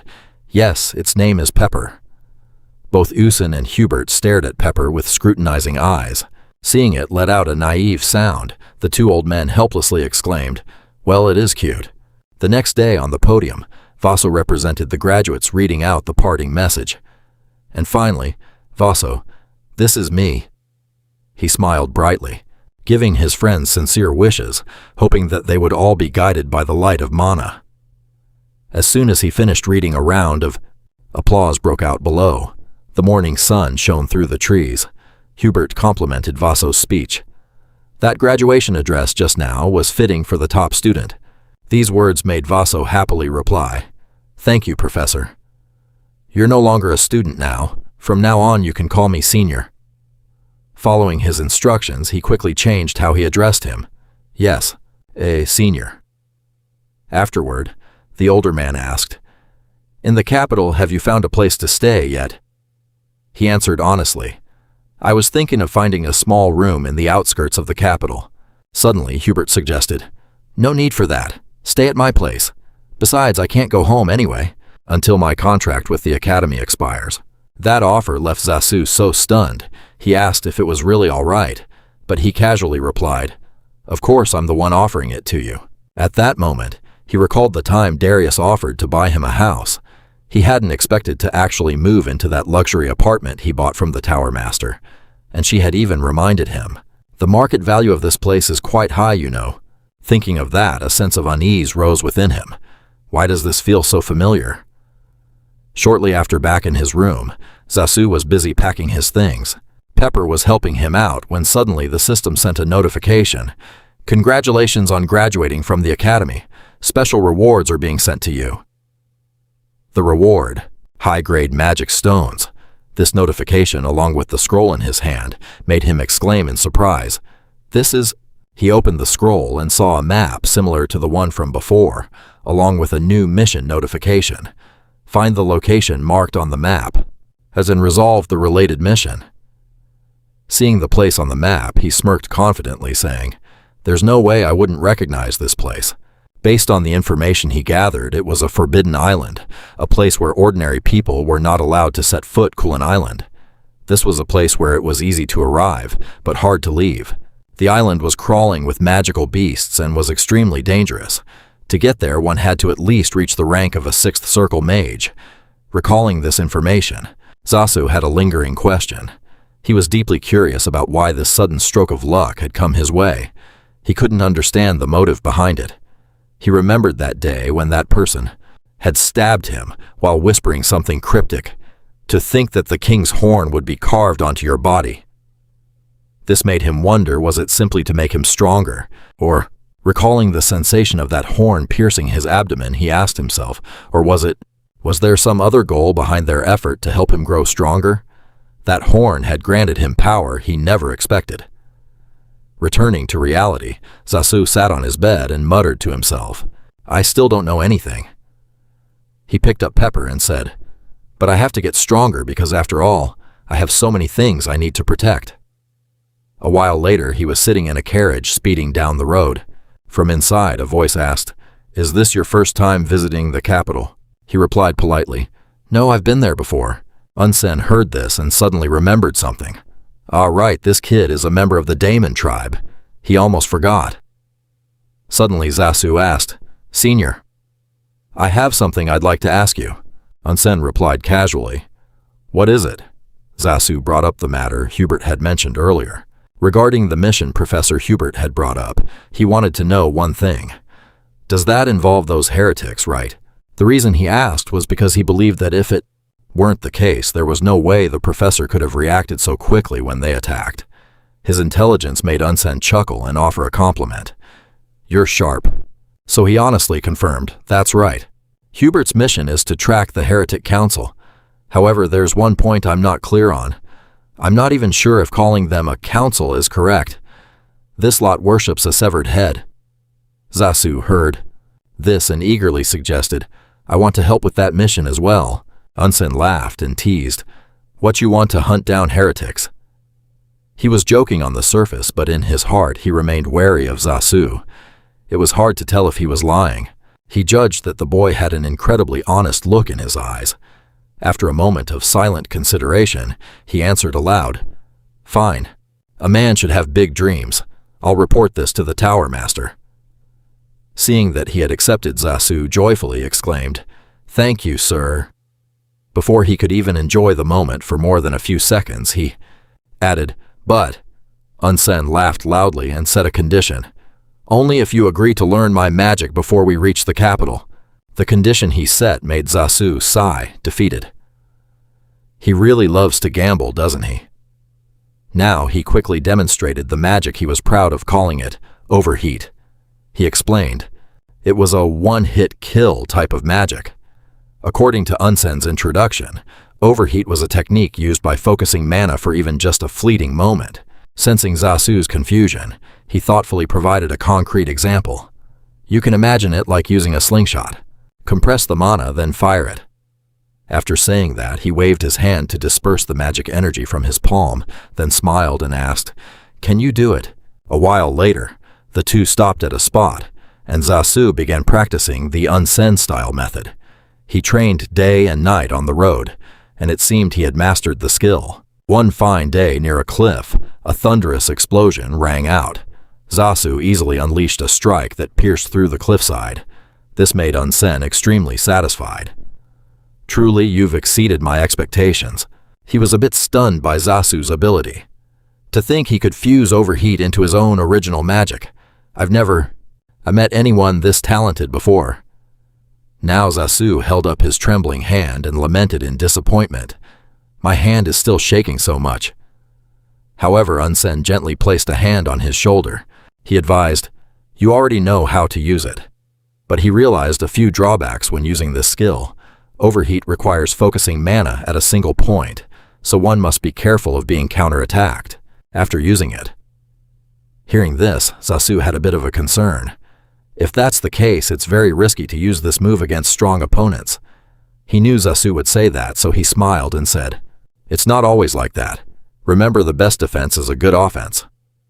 On the day they arrived at the capital, Unsen's advice still lingered in Zasu's mind, just as he said, "You will never know when someone stronger than you will appear." He also gave careful instructions. However, the strong always underestimate the weak. That is the moment they lower their guard. At the same time, Alan was helping Melville down from the carriage. "Please step down slowly." During that moment, he noticed a figure in the distance. That figure was none other than Zasu. He also recognized him. That person is... The final warning from Usun was, when that moment comes, the secret methods you've hidden will be what decides the winner. Shortly after, Zasu stepped forward to thank Darius and thank the Tower Master. "It's thanks to you, Tower Master, that I have this position today." Darius happily replied, "Congratulations on joining the Fire Tower." Suddenly she remembered something. "Hey you." She looked toward Melville and Alan, then said, "Lucky you showed up just in time for the Commercial Tower Master's visit." The true identities of the two were revealed: Alan Pett, a mage of the Commercial Tower, and Hemingway Melville, the Tower Master of the Commercial Tower. Melville spoke up then. I've been wondering why you chose today to meet me. He looked at Zasu, sighed, and said, So this was just to show off the student you took in during your twilight years, huh? Darius, without a hint of hesitation, proudly replied, Naturally. Plus she's bragging because this kid, even at his young age, is already a hero who took down a heretic. Correction. Darius is the woman, so pronoun is she. At this point, she showed her annoyance at Melville's arrogant attitude, saying, Honestly, what's there for you to complain about just because I'm showing off my student? Listening to you makes me so annoyed. Meanwhile, Zasu's gaze was fixed ahead. He recognized Melville's disciple Alan Pett. Within a few years, he would earn the title of the youngest Sixth Circle Mage, an extraordinary genius. He recalled memories from his past life and his previous life. This man had helped him a great deal. Who would have thought they would meet again like this? After a moment of silence, Melville spoke up. Well, to me, that's nothing to brag about. It was his turn to show off his own disciple. If you would look at this objectively, you'd see Alan's skills are better. Seeing the two start measuring each other up again, Usun let out a helpless sigh. There they go again. Good grief. The battle began. Darius flared with anger. Oh, did you forget that this student of mine is younger than yours? Melville didn't hold back, snapping back. I already accounted for that before I judged. Her mana surged, clashing with his, and she laughed, saying, Oh, you factored that in. You're just too smart, aren't you? He didn't shy away from biting back. Why don't you raise your boy properly before you try to lecture me? Are you afraid of losing? Seeing his master getting ready for a fight, Alan quickly placed a hand on his shoulder to calm him down. He smiled and stepped in to mediate. Our tower master isn't usually like this, but every time he meets you, he acts like a child. This remark made Melville shout in annoyance. What was that? Yet Alan remained calm, saying, You must be reminiscing about your youth, sir. This made Melville even angrier. You rascal, what are you rambling about? At this moment, Alan leaned into his ear and reminded him, Tower Master, you still have to visit the Imperial Palace today, don't you? Being reminded of this, he stopped being angry and said, That's true. After calming his master down, Alan approached Zasu and said, I apologize for the rudeness. He held out his hand to introduce himself. It's our first time meeting. Zasu knew he was trying to apologize for his master's temper, so he quickly said, It's fine. Saying this, he suddenly hesitated and blurted out, But, he stated bluntly, I am a little disappointed. With a calm tone, he said, I wanted to show my magic to both of you. This remark made Usun a bit startled and amazed, thinking to himself, Look at this kid. Melville, on the other hand, seemed to love Zasu's temperament and laughed loudly. How bold. Then his tone dropped. He wondered, and suddenly he unleashed his mana, asking, I wonder where that confidence comes from. Zasu felt no fear before his magic. Instead, he enjoyed it. Is this the mana of the commercial tower master? It feels like I'm drowning in an ocean. This reaction from the boy left him both satisfied and intrigued. To think there's something that could surprise me at this age. At this point, Melville stood up and called out to the fire tower master. He made a proposal. Let's make a bet. The proposal piqued Darius's interest. A bet at a time like this. A wager was made between Zasu and Alan. 5 years. In 5 years, if your student, he stated the terms of this gamble, can catch up to the level of my student. The prize he offered was a priceless treasure. I will give you one of my mythical relics. Naturally, this ignited Darius's competitive spirit. She let out an "oh." As for Zasu, once he heard what the prize was, he was completely stunned. A mythical relic, based on what he knew, a relic from the Age of Myth artifacts that survived through the Forgotten Age of Myth. According to what he had heard, even the weakest of these relics contained an amount of mana nearing the 7th circle. Just then, Darius suddenly changed the timeline. 3 years. The shortened time shocked Melville so much that he blurted out, What? Darius didn't hesitate to go all in on this. If my student can't catch up to yours in 3 years, I'll give you my mythical relic, you old man. Her boldness made Melville laugh, saying, It's still not too late to take that back. However, she didn't listen and smugly said, You better start preparing that relic. Everything seems to have settled into place. Seeing no reason to stay any longer, Melville turned to leave, saying, "Let's go." "That's enough pleasantries for now." Before heading out, Alan politely said to Darius, head of the fire tower, "Please excuse us, we will be taking our leave." Once both master and apprentice were walking down the stairs, Alan anxiously asked, "Master, is it really okay to go all in on that mythical achievement claim?" Melville replied nonchalantly, "Of course not." That blunt response stunned Alan, who blurted out, "What?" Ignoring his confusion, Melville calmly added, "So you'd better do your absolute best to back it up." Since things had reached this point, Alan knew he had no choice but to play along. "All right, I'll play the role of a senior perfectly." After that conversation, neither of them said another word. Melville gazed out the window, muttering to himself, "The Veman family." Meanwhile, upstairs, Unsen was helplessly scolding Zoso. "It's only the first day and you're already causing trouble. And Alan, is he really a friend of yours?" Zoso, feeling guilty under the reprimand, could only reply, "I'm sorry." Melville, in his mind, was very interested in the boy, wondering if it's possible to resurrect him. Darius lifted her teacup and asked, "Unsen tells me you want to help track down those cultists." Zoso honestly confirmed, "Yes, ma'am." Her certainty prompted Darius to share some news, saying, "The timing is perfect. My scouts just sent in a report." She then revealed some rather shocking information. They had discovered the tracks of the cultists who attacked the academy, and she provided the location where the attacker was hiding, the neutral city of Sudra. Furthermore, the criminal was planning to slip away on his own. Upon hearing this, Zoso had to admit, Sudra, a paradise for criminals, he really picked a good spot to hide.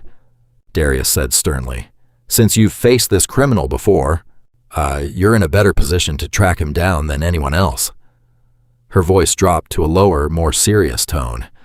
"And you know, he's likely already set a trap." She then asked, "Do you still want to take the risk?"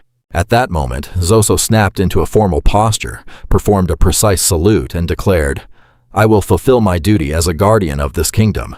His vow made Darius sigh. "Very well, you may depart tomorrow." Before letting him go, she added, "I'll have a teleportation gate prepared for you. Don't forget your gear." Her permission for Zoso to participate in this mission made him feel more relieved than ever. Thank goodness she allowed it. This is the first step toward preventing Professor Hubert's death. A while later, the carriage moved slowly through the crowded streets. Zoso, sitting inside, was stunned by what he had received. "I can't believe they gave me 2 bottles of high-grade potions just like that. In my past life, these were so expensive, I couldn't even afford to look at them." At the same time, he realized why. He had received such good items. Even though she granted him the mission, she must still be worried since he was just a rookie. Just as he was looking out the carriage window, he suddenly saw something.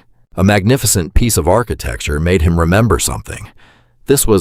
He hurriedly shouted to the coachman, "Please let me out for a moment." He had some business at the Love Freedom Museum's fantasy hall.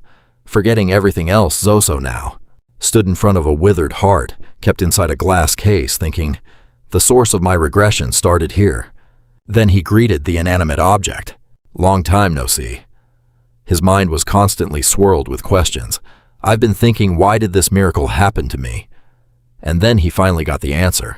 He clenched his fists and determinedly said, to grow stronger and to protect even more people. At that very moment, the withered heart suddenly reacted, and the system popped up with a new notification. Quest: Protect the Heart. Protect the heart of the Dragon King stored at the NDM Museum in the capital. Reward: Quest Dragonification. Awaken your dragon power through your own will. Reward: Mid-level Mana Stone. Seeing the rewards he would receive after the quest, Zoso couldn't help but exclaim, "So they're being generous enough to give me quests too, huh?" Regarding the first reward, he judged, the Heart of the Dragon King. It means I have to perform well enough to be worthy of the items bestowed by the royalty. That's tough but not impossible. However, when he looked at the second notification, he felt a bit puzzled. But dragonification, what does that mean? He went into a deep state of contemplation, still not quite grasping the term. The system immediately provided an explanation for dragonification. Instantly, he felt a massive surge of mana within him, making him gasp in astonishment. At this moment, he was feeling a source of mana he had never possessed before. I've never felt like this. At a time of crisis, he was actually feeling a magical enhancement. Right then, Zoso suddenly saw something. It turned out he saw his own reflection in the glass case after the evolution. This transformation made him blurt out, "Is that really me?" Time passed until the sun went down. Zoso had returned to his room. He sat on the bed and muttered to himself, "It seems this power erupted during my training." He recalled the moment the system announced, "You have absorbed the maximum amount of the Forgotten King's Horn. Mana exceeding the limit will be stored as a foundation." Remembering these things made him feel troubled. He patted Pepper's head and confided, "I wish I could control these sensations at will." He sat in silence, thinking, and concluded that he might be able to release even more power by combining heat transformation with dragonification. Trying to keep those feelings under control, he fell silent and thought to himself that he could unleash even more power by combining heat manipulation with dragon transformation. The damage output must be nearly level 6 critical hits. Still, that's just a thought. I'm fully aware I'm facing a real problem. I don't have any way to tame it. Besides, the power only erupts when I'm in danger. While he was lost in his own thoughts, who knows what Pepper was plotting? I don't have time to train since there's another mission ahead, and even if I did try to train, regular methods wouldn't work anyway. Suddenly, Pepper bit down hard on Rascal's pants and tugged forcefully as if trying to drag him somewhere. No matter what he did, he remained motionless like a zombie. Pepper wondered, what am I supposed to do? Seeing him just complaining like that, Pepper got a bit annoyed. No matter how much he focused, I can't regain that sense of panic from that time. Seeing him constantly whining, it got annoyed and breathed fire straight into his face. After that, it chewed him out. Rascal clearly understood what Pepper meant and exclaimed, "You mean you can help me?" Seeing he understood it, cheered happily. Following its lead, he quickly sat down properly while it climbed onto his head. Next, Rascal drifted into a state of meditation. A moment later, he appeared in another place. He quickly recognized where he was. This place is the spirit realm where I first met Pepper. Now he realized why Pepper brought him here. That's right, time flows differently here than it does outside. Perhaps this is the ideal place to train magic, but I don't have anyone to spar with. Just as Rascal was looking around blankly, he suddenly felt a shadow lurking behind his back. As he turned around, he was slightly startled to see a massive dragon. Looking closer, the dragon seemed familiar, so he hesitantly called out. Pepper heard him call its name and happily lowered its head to let him pet it. He helplessly muttered, "So it was you." Then Rascal awkwardly said, "Thanks for the help, but sparring with you is a bit challenging." No sooner had he finished speaking than a pile of monsters appeared out of nowhere for him to practice with. This made him nod and say, "I guess I was worrying for nothing." Then, watching the monsters charging toward him, Rascal wore a look of excitement. He stretched his muscles, preparing for an intense training session. "In that case, help me out." At the tavern, everyone gathered. Two subordinates spoke up and asked the leader, "The heretics have left the capital. Should we pursue them?" The secret intelligence leader of the fire tower quickly reminded everyone, "Prepare yourselves, everyone." Before leaving, he didn't forget to instruct Jackson, the tavern keeper. "Please report back to me. The fire tower has had a change." Jackson raised his hand to signal he understood and replied, "Understood. Be careful, everyone." The fire tower intelligence leader smiled confidently and said, "Don't worry." He mentioned Rascal, who was a member personally trained by Darius. "He's on his way to help, and I can't let him have all the glory for himself." Having said that, he flicked his coat and left. With a proud, fearless posture, he firmly told his comrades, "Let's go." 3 days passed. Still at that same tavern, a transmission orb arrived with news that made Jackson extremely anxious. The fire tower's god, he has to get there quickly. As it turned out, the news was an urgent report from Sura. The fire tower spies have gone missing. The next morning, on the streets, the townspeople seemed surprised to see something. What's that? As it turned out, they were noticing Rascal and curiously wondered, what is a kid like that doing in Sura? Currently, he was in the neutral city of Sura. Rascal strolled through the city and secretly marveled. If it weren't for the spatial gate at the Imperial Palace, it would have taken much longer to reach Sura, a whole week. Apart from that, there was a task. But thanks to training in the spirit realm where time stands still, it felt like I was almost losing track of time. It feels like it's been a whole month since I arrived here. Also in that place, the fire magic within Rascal exploded violently. Finally, thanks to that, he reached the state he wanted. Naturally, I succeeded. With the enhancement spell, Dragon Transformation, the system sent a series of notifications. You have obtained dragon power through your own efforts. Dragon bones will reflect your skill level. During the transformation process, your fire affinity comprehension will increase exponentially. Despite gaining the power, Rascal still struggled with some things like defeating monsters. But there were still too many problems to solve. 15, 14, 13, 12, 11. 10 bird-like monsters attacked him with a powerful magic blast. Just as he was about to counter, the fire spear in his hand suddenly vanished, and he took the full force of the blow. After getting beaten up, Rascal realized first the time limit is too short. After being trashed, he was still furious and cursed. Damn it, only 15 seconds. After swearing, he tried his best to get up, but another problem surfaced, second the recoil when using it. While he was thinking about the second difficult issue, suddenly someone dared to block his path. It's just like overheating. When using this skill, I lose my self-defense. A thug appeared from nowhere and brazenly blocked the way. Moreover, he spoke in a sleazy tone, asking, "Hey kid, are you lost?" While the guy was trying to lure Rascal, saying, "If you want, I'll show you the way." He was just about to ignore him when he suddenly remembered something. Ah, the tavern. A moment later, at a tavern in the city, the bald guy, who dared to block Rascal earlier, was now beaten and bruised, smiling as he led him to this place. This place is Yellow Wyvern. He and his cronies even kindly ushered him inside, wishing him a pleasant trip. Looking at these two, Rascal sneered. A bunch of good-for-nothings. After that, he sighed helplessly and said, "Get lost." A moment later, he walked inside. The tavern butler spotted him immediately and greeted him.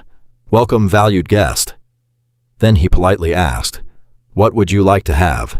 Russell calmly ordered his drink, a glass of 37-year-old Red Drake cocktail, mixed with 12-year-old Brick, served straight up, please.